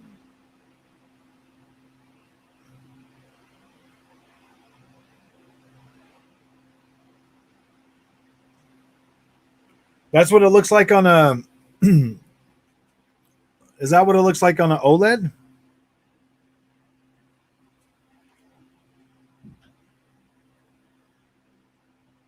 Because see the colors kind of look a little grayed out on that. On my TV, because of the full array local dimming, it looks a lot better. You get more of a contrast ratio with lights and stuff and color. I think the color looks pretty good on it.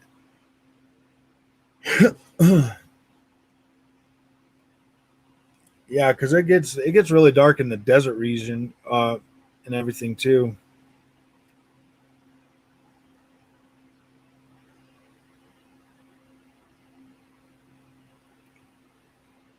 Blade. No, that's just how. Yeah, some spots on there I've noticed that like it looks decidedly worse. Like when you're out like in the more canyon regions or dark regions, it looks pretty bad. In the daytime, the game looks freaking amazing, no matter where you're at.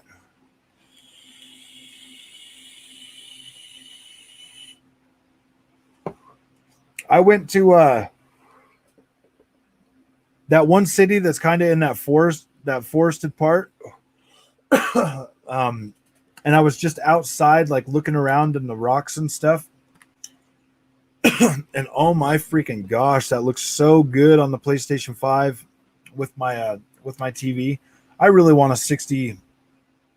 I really want a 60 FPS version for that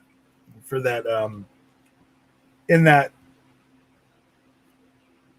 in that game really bad. I want them to bring us a 60 FPS mode for that game on PlayStation 5.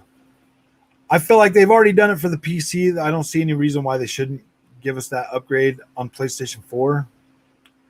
I was wishing that they would. I was hoping that they would have announced something like that when they announced the second game.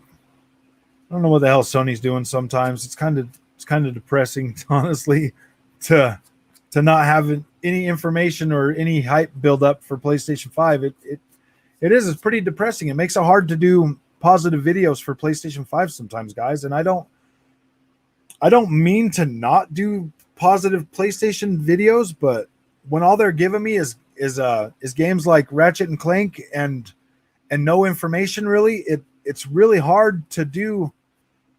It's really hard to be positive all the time when it comes to PlayStation 5 when Xbox is dropping, even if it's just FPS boost news, it's still good news, guys. It's still more games that I've already bought. And what do you think about Abandon? I haven't played Abandon. Or let me see. Is that a new game that's coming out or Abandon?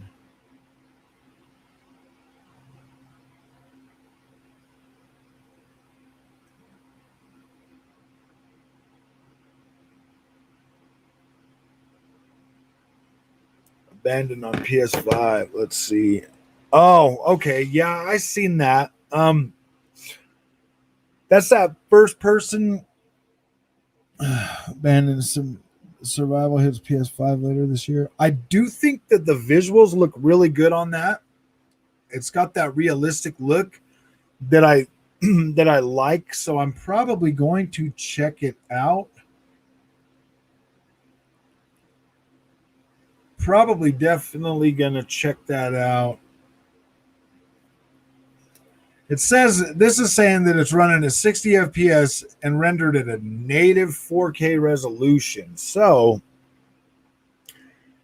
yeah, we haven't had any release date for the Dolby Vision. I know we just barely got an update for the Xbox, so I'm hoping that comes next month. I'm really hoping that a lot of developers already have support for Dolby Vision, because Dolby Vision on Disney Plus on my TV looks freaking amazing. That FSR technology is supposed to be activated on the 22nd.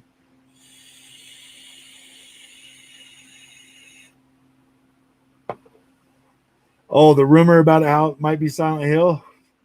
No, that's definitely not the case. It doesn't even look like a Silent Hill aesthetic.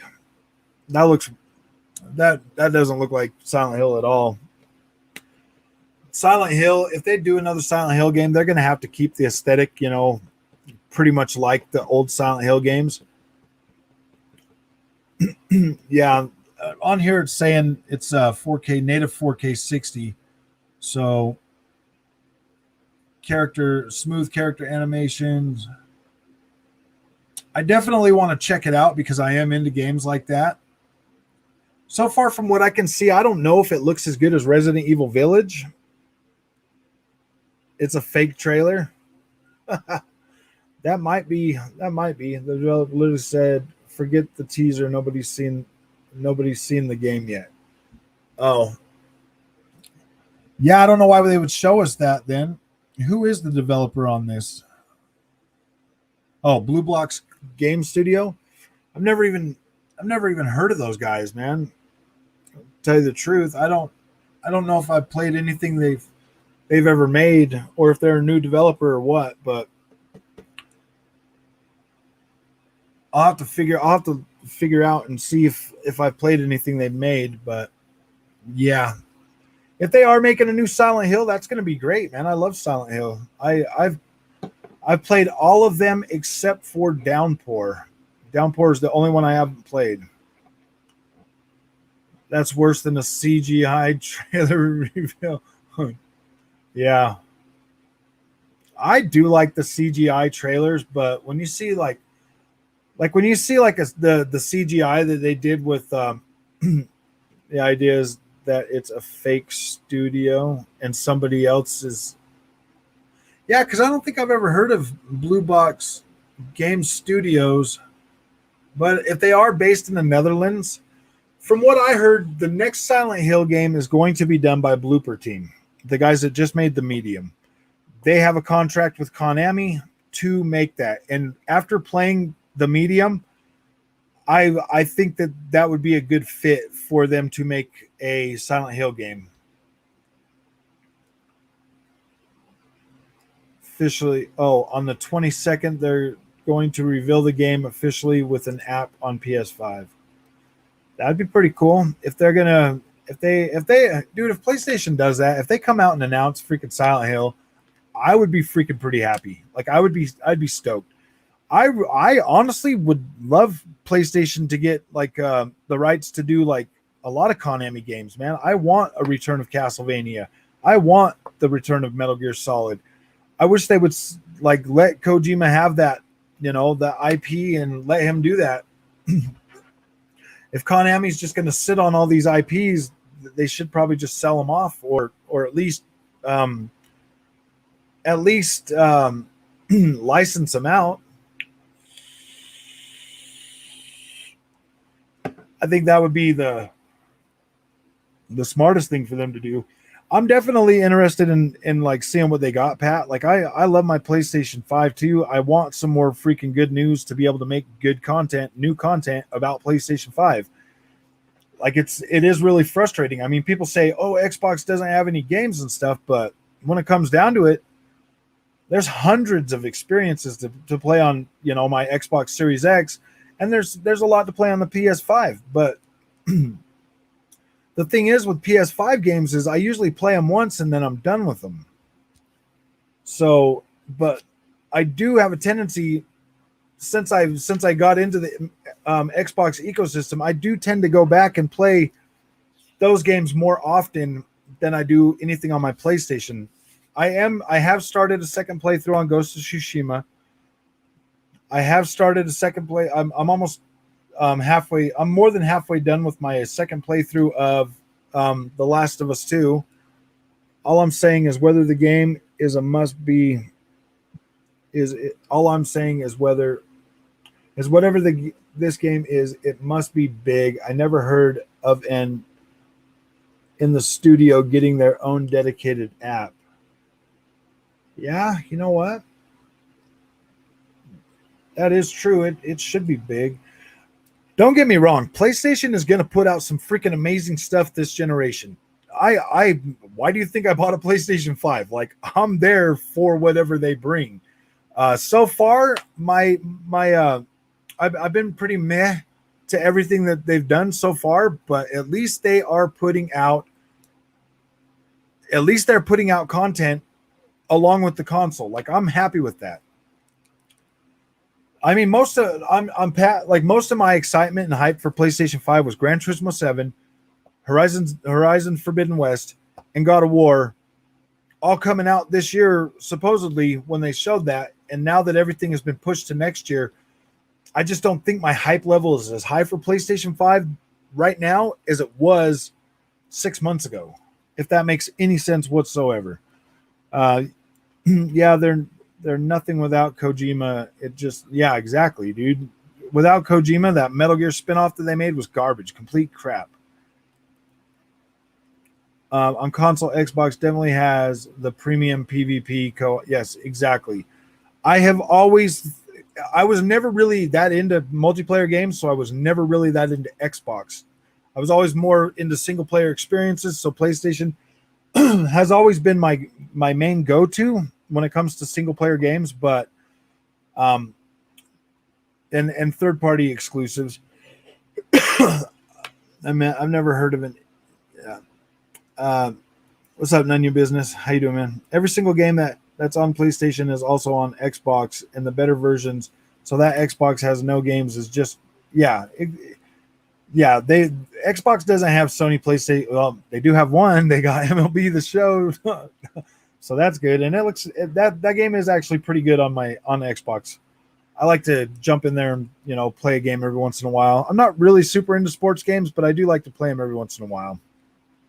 I don't know how you can be down like we're literally getting like 15 exclusives in 1 year. I don't know how you can be down like we're literally getting. I don't know. Yeah, 15. I mean, like we're definitely getting, a lot. I just those 3 games were the ones that I was looking forward to the most, Pat. So my hype level kind of just was like, oh man, and now I was just really hyped for those 3 games. Like I was super hyped for them. Silent Hill was Kiricho Tomo, not Kojima.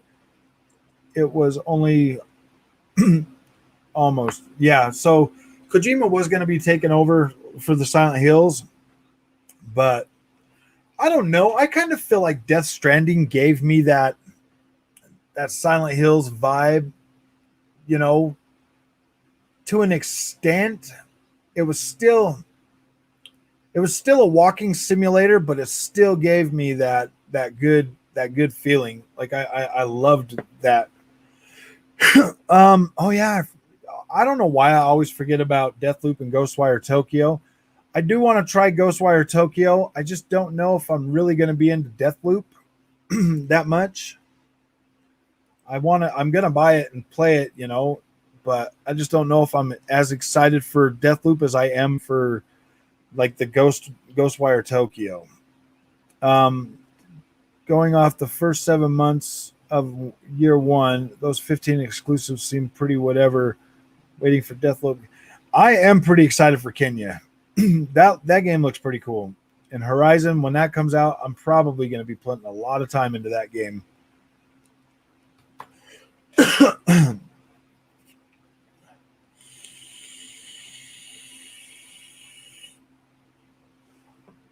I just don't know if we're going to see any real next gen games until about 2023. Well, I don't know. I guess we'll see how next gen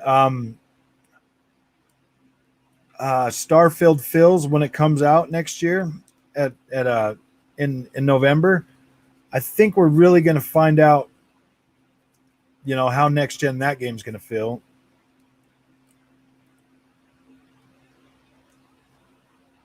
For yourself, I'm enjoying all of them. Oh, all of the games that came. Yeah, I mean, I do enjoy them. I just, I go through my games pretty quick, Pat. And like I said, I rarely ever go back and play through my PlayStation games a lot. But I mean, I'm still more interested in playing like Ghost of Tsushima over like Ratchet and Clank for sure. As the console war saying goes, quantity isn't quality. I think that the first games that have come out for PlayStation 5 have been honestly right in the middle between quantity and quality. I think they've been right in the middle of that.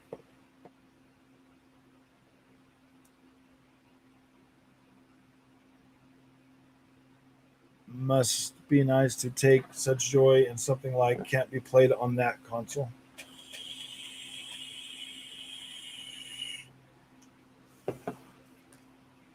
I mean, I do support Sony going in a direction where they're going to allow.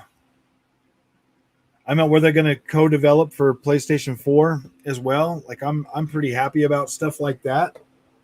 That really does make me happy. There probably won't be any next gen game until most of the pop have migrated over to the new system. Yeah, if they start getting those consoles out a lot faster and they start getting more reason for developers, because that's a pretty hefty investment, for what do they got, like 10 million consoles out right now? Maybe I would say they're probably closer to about 13 million PS5s out there. And I'm pretty sure there's a lot of Xbox X and Series S out there to go with that too. Hellblade 2 and Forza Horizon 5 seem like the pinnacle of quality to me as far as we've seen. Yeah, I definitely feel like Forza Horizon 5 visuals are freaking on point. Hellblade 2 is shaping up to look pretty good. I want to see more of that before I make a final judgment, but I am pretty excited about the quality of that game going forward for sure. My biggest fear with Hellblade 2 is that it comes out in a state like Returnal. You know what I mean? Like not being able to truly hit that visual that visual quality and having like I'm kind of worried about gameplay on that. Like the first game was intense. Like I love that first game. But I mean, how are they going to push are they going to go for more of like an action-packed experience in the second game? Horizon 5 looks incredible, and that's cross-gen. All these dev studios are creating new engines to take advantage of the hardware, so it will be like, yeah, that's exactly what I'm thinking. that's exactly what I'm thinking when it comes to that. They're all still in the development stages for new. Well, we've seen what Bethesda's new engine's looking like so far with that Starfield, and I like that. I like that way that looks. I think Sony has a huge problem once they run out of their established first-party IPs. Yeah, so Sony could honestly do a lot. They have a lot of IP in their stable, a lot of stuff that we haven't seen in a while, like like Siphon Filter was one of my favorite. SOCOM.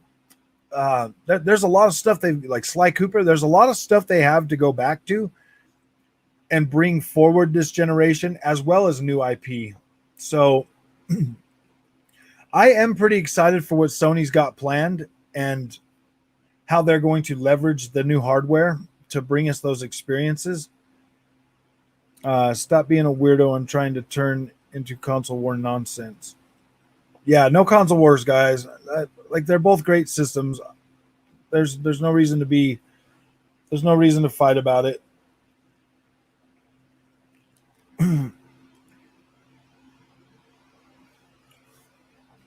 um yeah, the year one console, I mean, I do like what they've put out so far. I mean, I don't know if we can really consider any of it like next gen though, except for Ratchet and Clank possibly, because a lot of these games are possibly coming to PS4. But that's not a bad thing at all. Like, PS4, there's 110 million PS4s out there. Yes, port those games to PS4 and make them playable and sell them. Definitely sell them. Make money, Sony. I want Sony to be able to make money to be able to invest in better experiences. They say the actors in Hellblade have been having combat training. Yes, I've seen that. I watched I watched a lot of that. They did that a month or two ago. So I'm holding them to a high standard. Gonna be more brutal. Yeah, I definitely want them to really push the boundaries with her Hellblade 2, because I know they can do it. That Devil May Cry that they did was pretty freaking fun. I like that game. The games look pretty on Series X, but what I don't understand is the Xbox Series X work offline. Yeah, like Xbox Series X works offline. You don't have to be online unless the game is an online game. I can play all of my games that I bought offline whenever I want. The only thing with the Xbox Series X is the initial setup. You do have to be online to set it up. And yeah, I don't know if the console works without going through that first setup, that initial setup.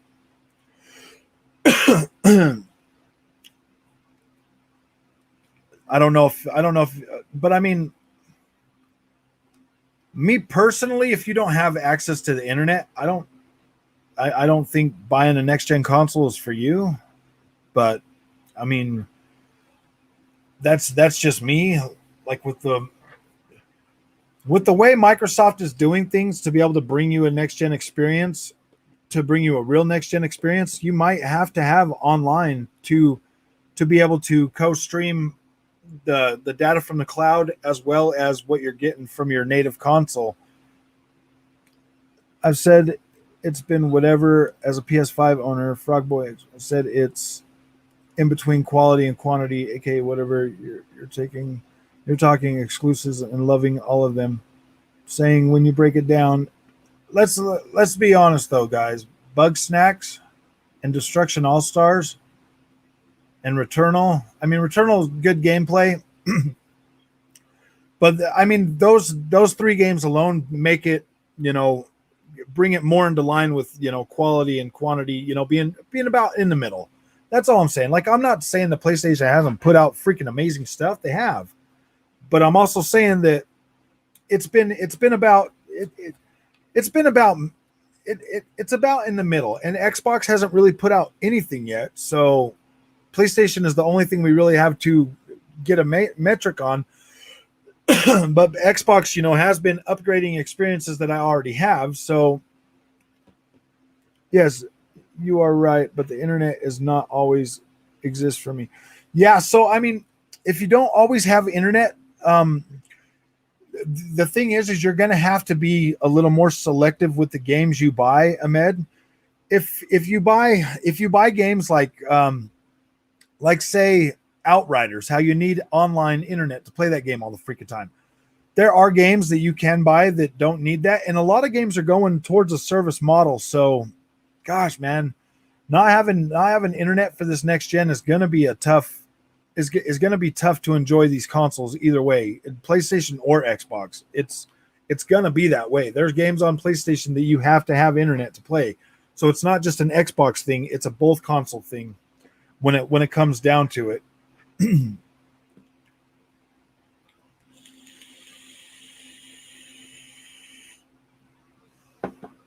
Yeah, in Game Pass, you're definitely going to have your internet for Game Pass games to check. You'll have to be able to check in like NBA. Yeah, you'll have to be able to check in everyone. Worms Rumble and oh yeah, see, yeah, I mean, I'm not going to sit and kick PlayStation, MB, because they are putting out games. They are putting out games, and Microsoft has put out 2 so far that have been, considered exclusive so far. So as soon as they start putting out more, then we'll have a better thing. But as of right now, PlayStation is clearly the winner in putting out new content, exclusive content. I'm not sure what the time frame is. You might be a weeks, month. All I know is that Game Pass games will work offline, but needs to check for a certain amount of time. Yeah, I've never even was just watching that Chivalry 2 video you made. The amount of blood and gore was the most, I think. Yeah, dude, that game is freaking bloody. When you get in a big crowd of things and you chop them all up and there's blood all over the freaking ground, dude, it's amazing. Decapitations are cool. Oh gosh, yeah. And playing in first person is just, it's so freaking, oh my gosh, it's so intense. It feels so freaking good. It's the first game I've ever been able to play in first person that's a stabber, first person stabber that feels that good. Like it feels good. I love it, Nunya. It's so great. Just the Game Pass and the online games. Yeah, that's the only things you really, I mean, if you buy something that is playable offline, you're good to go, man. But you're going to have to be really selective. Most games, when you see in there, they tell you that online connection is required to play. That's all I'm saying. I'm not going to be hard on PlayStation when they are already outdoing what they did. Yeah, PlayStation 4 launch was pretty freaking meh. PlayStation 5 has been a lot more consistent. Like I give it that. Like I'm happy. Like I've had games to actually buy on the PlayStation 5 since I bought it. I mean, Godfall, Returnal, Bug Snacks, Destruction All Stars. I mean, yeah, there's some quantity in there, but there is also Demon Souls and Ratchet and Clank and Spider-Man Miles Morales, and there is quality. So I'm saying it's about a half and half, but at least we have a half and half when it comes to PlayStation. Xbox has been mainly backward compatibility and third party games. So my experience has been pretty good with Xbox because of third party. If it wasn't for third party, Xbox would be freaking pretty dry when it comes to exclusives right now. That is for sure.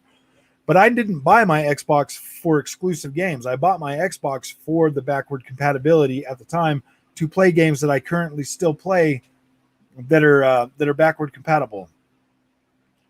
Dan, so long as you're not game sharing, yeah. Yeah, it looks cool.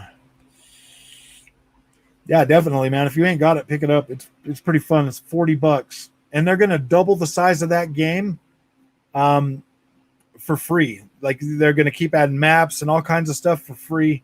It's pretty good. It's definitely a fun game. It's only online only, but if you go back and you buy Kingdom Come Deliverance and use that as your story part to that, yeah. That's perfect. Perfect combination. I definitely highly recommend picking up both of those games. I think you can get Kingdom Come Deliverance right now for like $12 for like the 12 to $20. So $60 for both of those games, and you have yourself one hell of a single player story and a amazing multiplayer experience that is pretty close to being the same type of thing. A lot of people say quality of quantity when the only quality game thus far has been Ratchet and Clank. In the next week exclusives will no longer be in next week. Yeah. Just imagine if Abandon turns out to be a big that's in a Yeah, you know what, Pat? I'm pretty sure PlayStation has more planned for this year. I wouldn't count them out. It's just when Herman Hulse came out um, and did that questions and answer, he kind of made it sound like the next thing we're getting is probably going to be Horizon Zero Dawn toward the end of the year, and really nothing in between that. But we're still getting games like Kenya and all kinds of other stuff. And I'm pretty sure they've got some surprises. I don't see PlayStation not doing anything surprising. I just think that their approach nowadays, with the way they're trying to be more like Nintendo, is sending a lot of confusion to gamers and making them and just and like yeah, I don't know. That's what I'm feeling. I have anxiety over the PlayStation 5 and what's going on. I'm finally playing through Metro Exodus and Star Wars Jedi. Both look incredible, but Star Wars Jedi is one of the best looking games I've seen. Respawn did a great job. Yeah, dude, that 4K 30 mode on that looks amazing. If you go back, Nunya, and check out the Shadow of the Tomb Raider on Xbox Series X, playing that game in 4K at 60 frames a second is one hell of a beautiful experience. I just bought Metro Exodus and it cost me $20 with PS Plus. Yeah.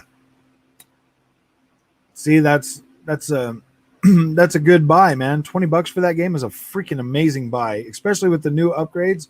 Yeah, you're going to be pretty happy. What about let's see, where do we go? What about 360 games that preaches digitally? Will it also work? Yeah, if you purchase them digitally, they will work. It doesn't matter if you buy them digital, as long as they do not need online to play, like multiplayer and stuff like that. You can play them without the Xbox being online. Is Kingdom Come type? No, not even close. Kingdom Come Deliverance is Warhorse Studios, completely different, but it's kind of in that medieval time frame. So and it's got a first person like stabber type deal.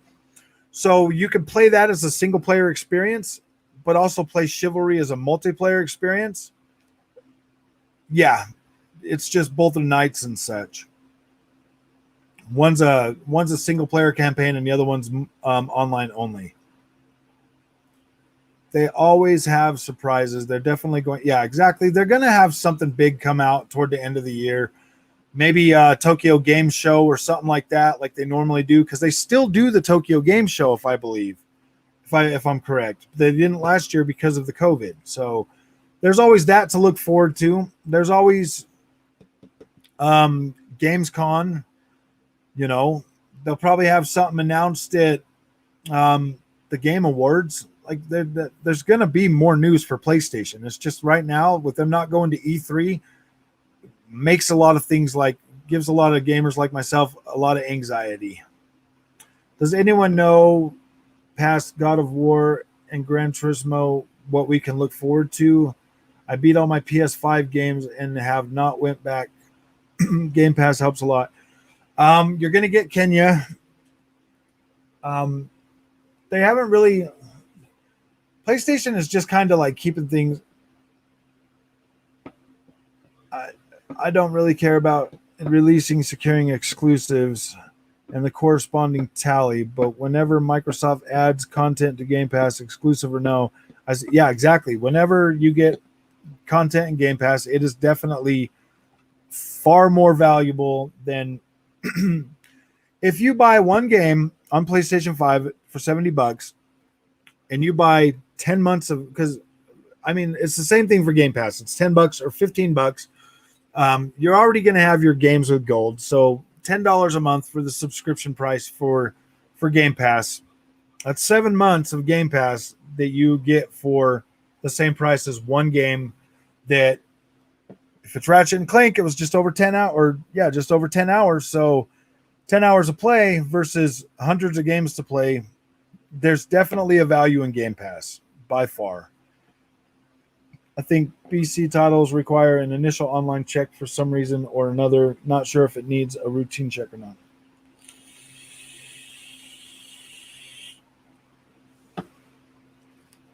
Yeah, as long as it's downloaded on your system, I don't think it needs a check. I think that the online check validate your console, and then your licenses should be on there.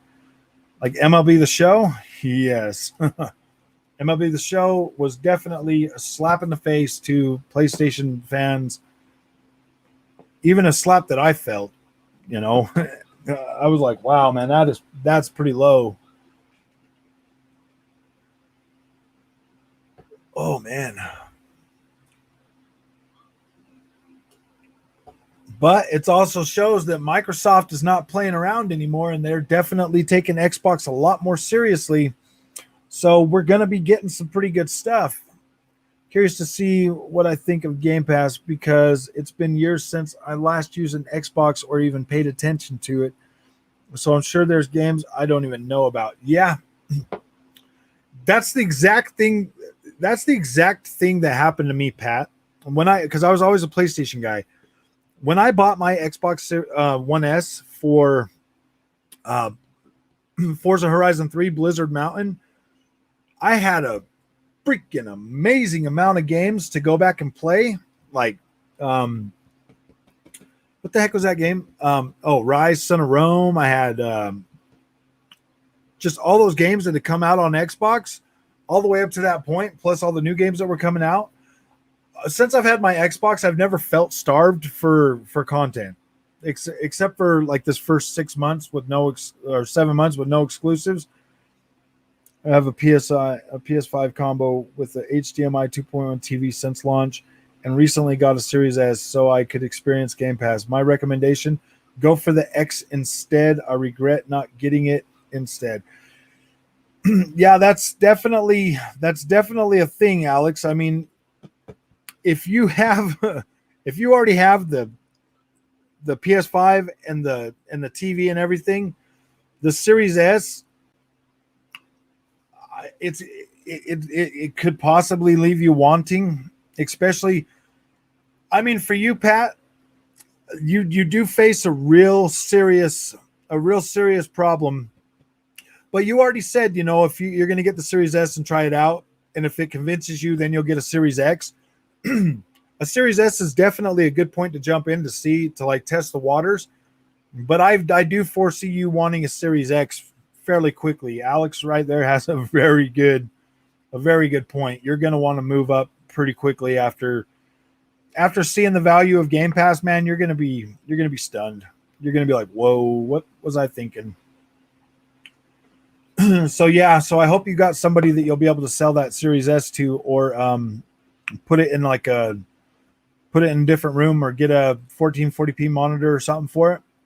I do think you're going to want a Series X pretty quickly after. Pat, the first thing you should do is try to find 3 codes for Xbox Gold.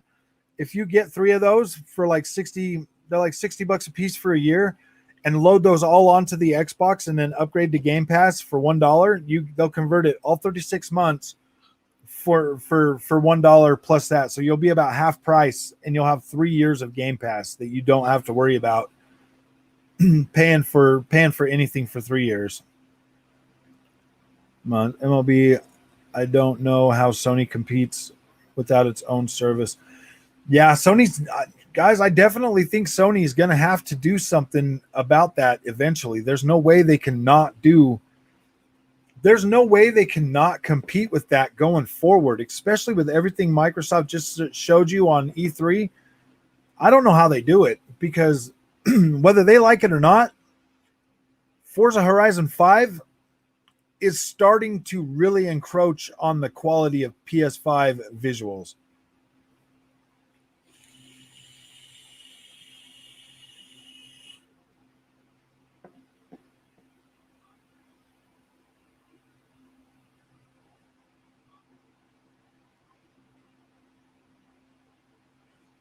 I'll tell you what, guys, once I got that freaking Series S and that Blizzard Mountain and started playing all those games, it opened up my eyes to why I don't need to be a fanboy, why I need to be able to buy both consoles and play both consoles and respect both ecosystems equally.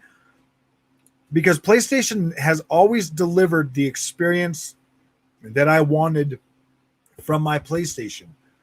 Xbox has given me a whole nother a whole nother world, a whole nother ecosystem to enjoy and play. I am never starved for content having both consoles. Never. Never have I felt starved, except for, the first of this year, I did feel a little starved because I still hadn't bought PlayStation 5 yet. So I was feeling like, oh man, but yeah. Try before you buy is great, but try until you buy can't be beat. Exactly. That's definitely the way to look at it, Nunya. Being able to download those games on Game Pass day one and play them and play through them, and if you love them, to be able to buy them when they go on sale for $10, $20, can't beat that. Cannot beat that freaking value whatsoever. Yeah, I understand it. I'm more a JRPG player in certain old games. However, in Game Pass, you get Dead Space. Yeah, exactly. Dead Space, Ori, Octopath Traveler, Yakuza 6, Halo, Gears, Killer Instinct. Yeah, exactly. You get all of that for freaking $15 a month, man. And you can play whatever you want. I normally get both consoles, but able to get a PS5 so far. I may not, because I know because of how good Game Pass is. I may miss PS this gen. I wouldn't look at it that way. I would still definitely recommend getting a PlayStation 5 because this is just the beginning of the generation, and there are going to be some experiences on PlayStation 5 that you're gonna want to experience. So yeah, don't count it out yet, because that's the same thing I did last generation with PS4 and Xbox One, is because I've had an Xbox every generation, but last generation I was exactly feeling like you are right now about, yeah, I'm just not even gonna buy it. I just don't even care. But yeah, after I bought it, I missed out on so much that I could have played. And all the times of drought with PlayStation 5, if I would have just bought them both, I would have had all those, because Microsoft started last generation really good with a lot of exclusives, where PS5 was really slow until about halfway through, and then it started picking up. And that's when I decided to buy the Xbox, was right around that time. I've had consoles with custom firmware before, and those were amazing for playing tons of games. But when you move on to having that exact same thing, but with newer shiny games, is amazing. Yeah.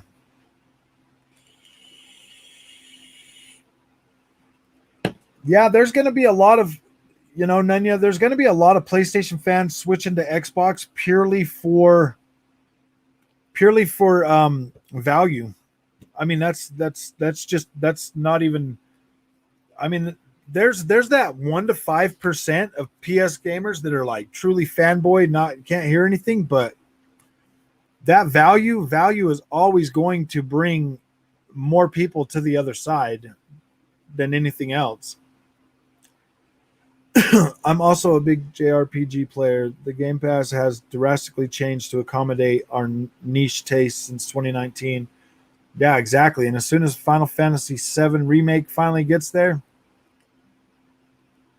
for me, so I played Nier Replicant. I've got Scarlet Nexus pre-ordered, and I've had Final Fantasy VII Remake since the day it launched. That's exactly what I want. I want the best of both worlds. Yeah, Pat, then definitely I would suggest getting a Series X, because you are not going to go wrong with that. Yeah, I have no regrets buying both of them. I'm happy, dude. I never have to choose. I never have to sacrifice when it comes to console games. I never have to sacrifice the best version ever, dude. I will always have access to the best console version that I can get by having both consoles. I don't ever have to worry about not being able to experience the game the best way.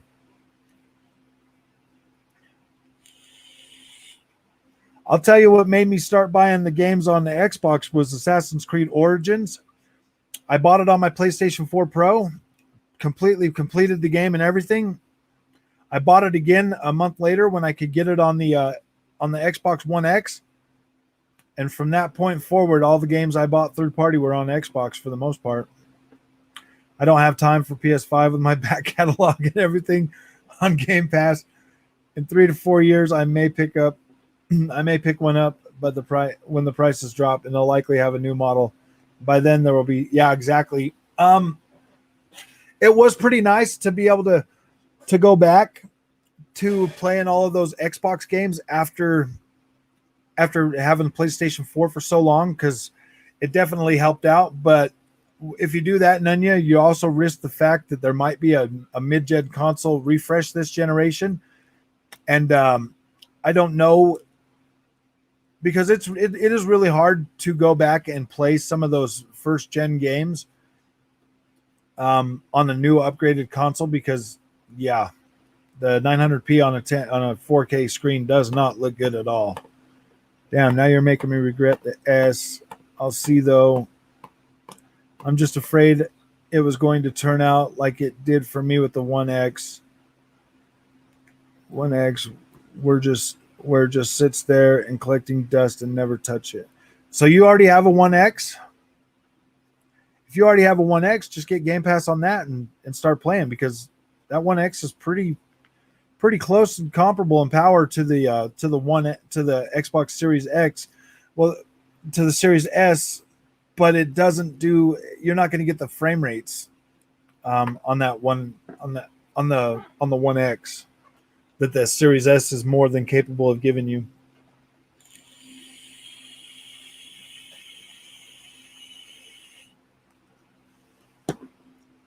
How long ago did you order the S, and where's it coming from?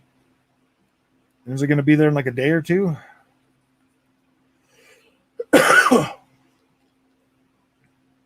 Oh, you sold the 1X. Oh, okay. Yeah, you should have hung on to that thing, dude. I don't even think that we've seen the full power of the 1X to be completely honest with you. When I saw how good Dirt 5 held up to the series a couple of days ago. Okay. Yeah, you should probably be getting it, any day then. I mean, it's definitely good to try it out, but like the other guy was saying, is yeah, you're probably going to, if you've already got a PlayStation 5 and a setup for it, you're probably going to have buyer's remorse pretty quickly once you get into what they have.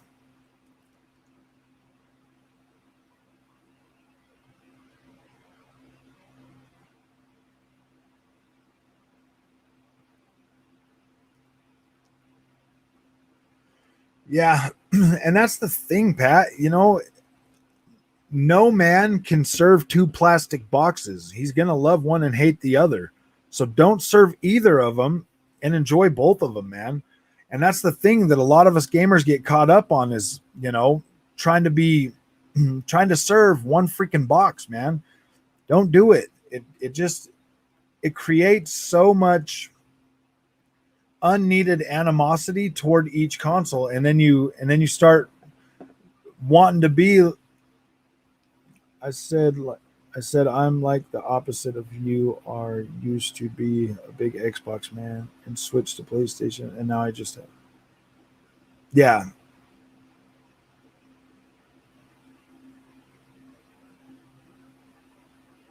Yeah. LOL. I don't got time for both. Yeah, you do. Yes, you do, man. Especially when the video game droughts hit, you definitely have time for both. See, that's the thing though, Christian. With PlayStation games, you can usually get through them, 10 to 30 hours. And then you can enjoy that experience and then go back to your multiplayer in your Xbox where you play a lot more of your other games, man. You always have time for PlayStation exclusives, always. And if you don't, make time for them because they are usually really, really freaking good. I think the hardest part is just figuring out which console you're going to buy your third-party games on. And then you'll have, I mean, granted, one console is probably going to sit more than the other, but you'll never not have access to an experience on either console, if that makes sense.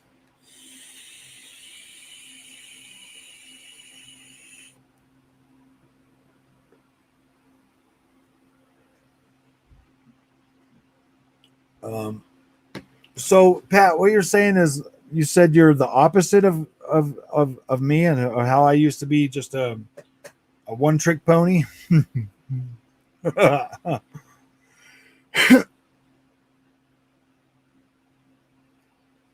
Yeah, exactly. That's kind of where I'm at, Nunya. Like my PlayStation is amazing for my first party games, but my Xbox has proven to be more of a better investment for everything third party because my third party games are getting upgraded on my Xbox with with better features than they are on my PlayStation for the most part.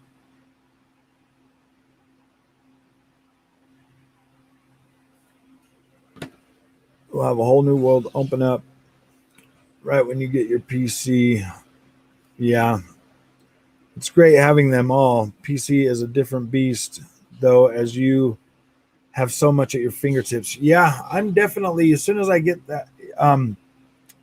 I want to try to keep all of my PC stuff to sim racing though, for the as much as I can, because I don't want to degrade my console experience with with having a PC like completely outpower it.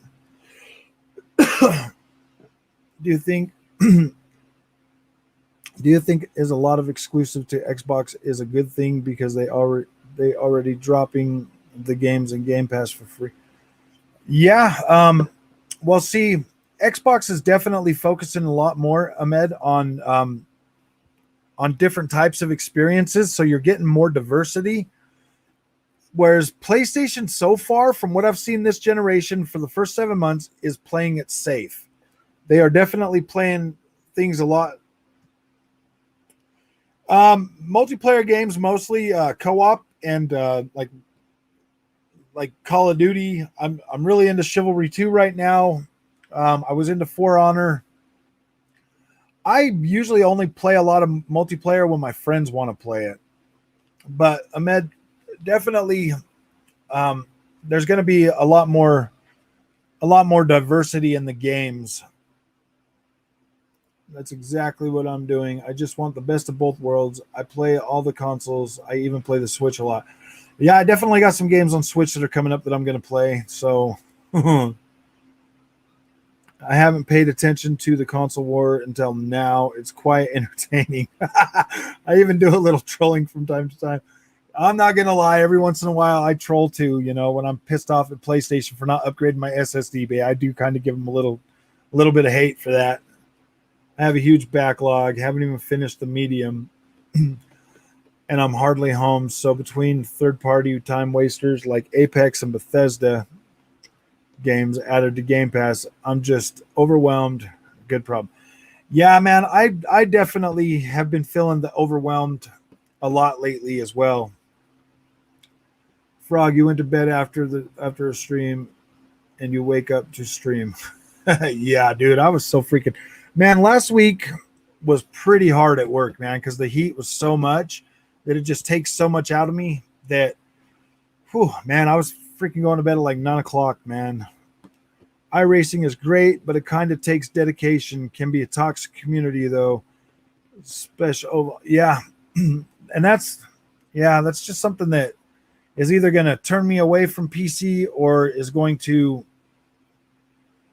yeah, I'm not excited to get into the whole world of PC cheaters and stuff. So I don't know. I just I've met a lot of PC guys. Honestly, I don't think I'll ever upgrade the SSD. Seems like so much money, and I have a couple external storage drives. Is it really worth spending 200? Pat, if you don't buy a lot of games like I do, probably not. But seeing as I literally almost buy every single AAA game that comes out day one, I feel like the investment into the SSD is good for me. And I buy all my games digital too, so yeah, for me it's a must have. For you, you could probably, depending on your gaming habits, you probably could get away with not doing it. Yeah, so the investment is probably there for you. If you buy a lot of games, it's probably worth. You got to understand, like, SSDs do have a finite amount of times you can write to them. So, I mean, we'll probably never hit that, but I mean, with the SSD being soldered to the board on the PlayStation 5, yeah, I do buy a lot of games, but only play one at a time. I jump from game to game. When I usually get a good game that I like, I usually stick to it until I complete it. But then I do go back to my PlayStation, or on the Xbox. I do go back to them a lot more frequently than I do on the PlayStation. So usually when I'm done with the PlayStation, I don't know. I think that 2 terabytes, a 2 terabyte SSD for my PS5 is probably going to be enough to get me through the generation with an external that I can transfer games off to. Yeah, I jump from game to game to game pretty fast, so that's why it was essential that I create a YouTube channel so that I can express that, you know. Oh man.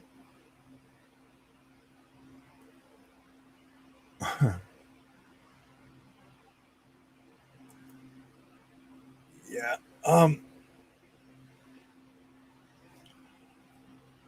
So do we have any other sim racers in the group today?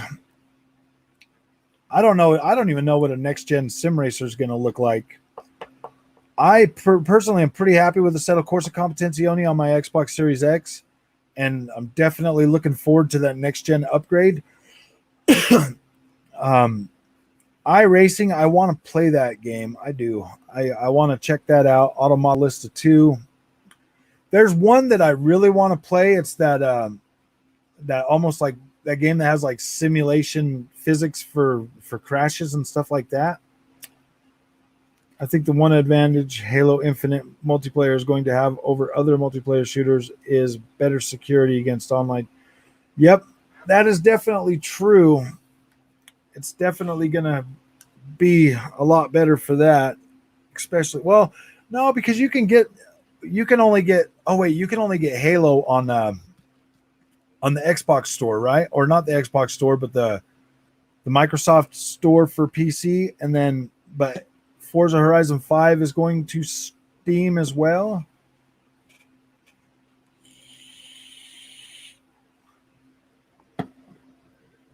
All right, man. You have fun. Yeah, I'm going to probably dive into some games here in a few too.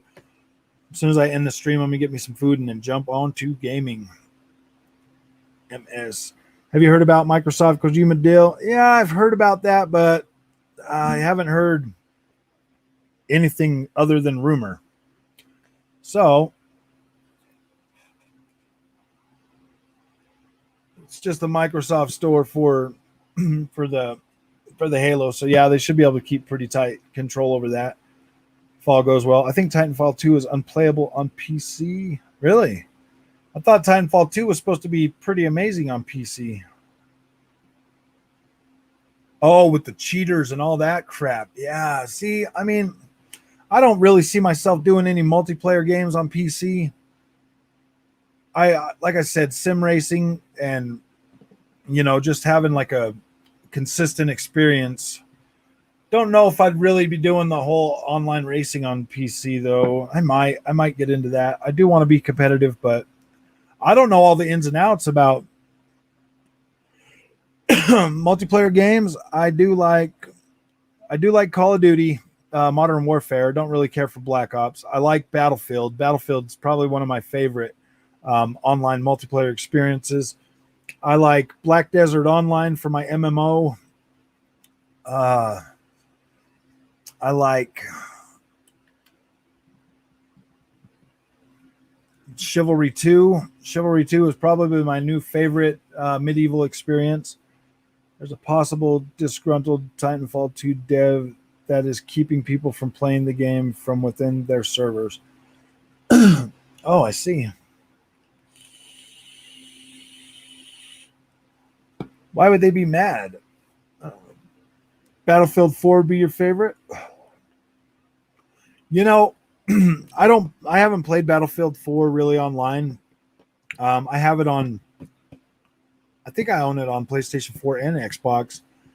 Just if they would give us a resolution boost or something, it'd be a lot better for me. It's hard for me to go back and play those. I love Call of Duty when Battlefield 2 came out. Yeah. I really like the first Battlefield that I really got into the online was Battlefield 1 because I was more of a Call of Duty guy before that. So Battlefield 1 is where I started getting into Battlefield.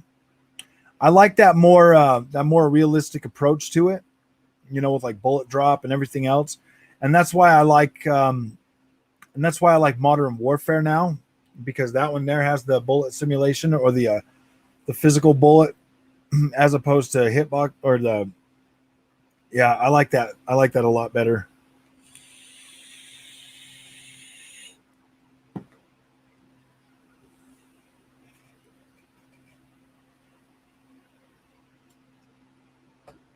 Oh man.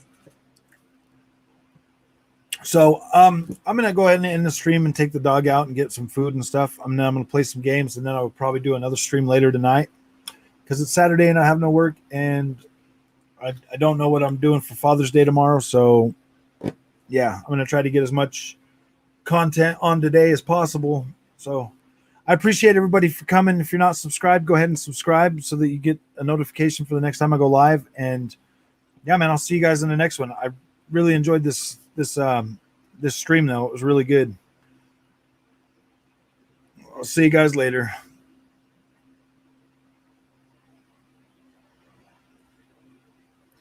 I don't know if I'm going to do the hired gun just yet. Doom 2016, Wolfenstein, and New Colossus for my brutality fix. Yeah, dude, I love Doom Eternal. That was pretty good. But yeah, I'll catch you guys later, man. I'll definitely be back on later tonight to do a broadcast when my wife gets home. See you guys.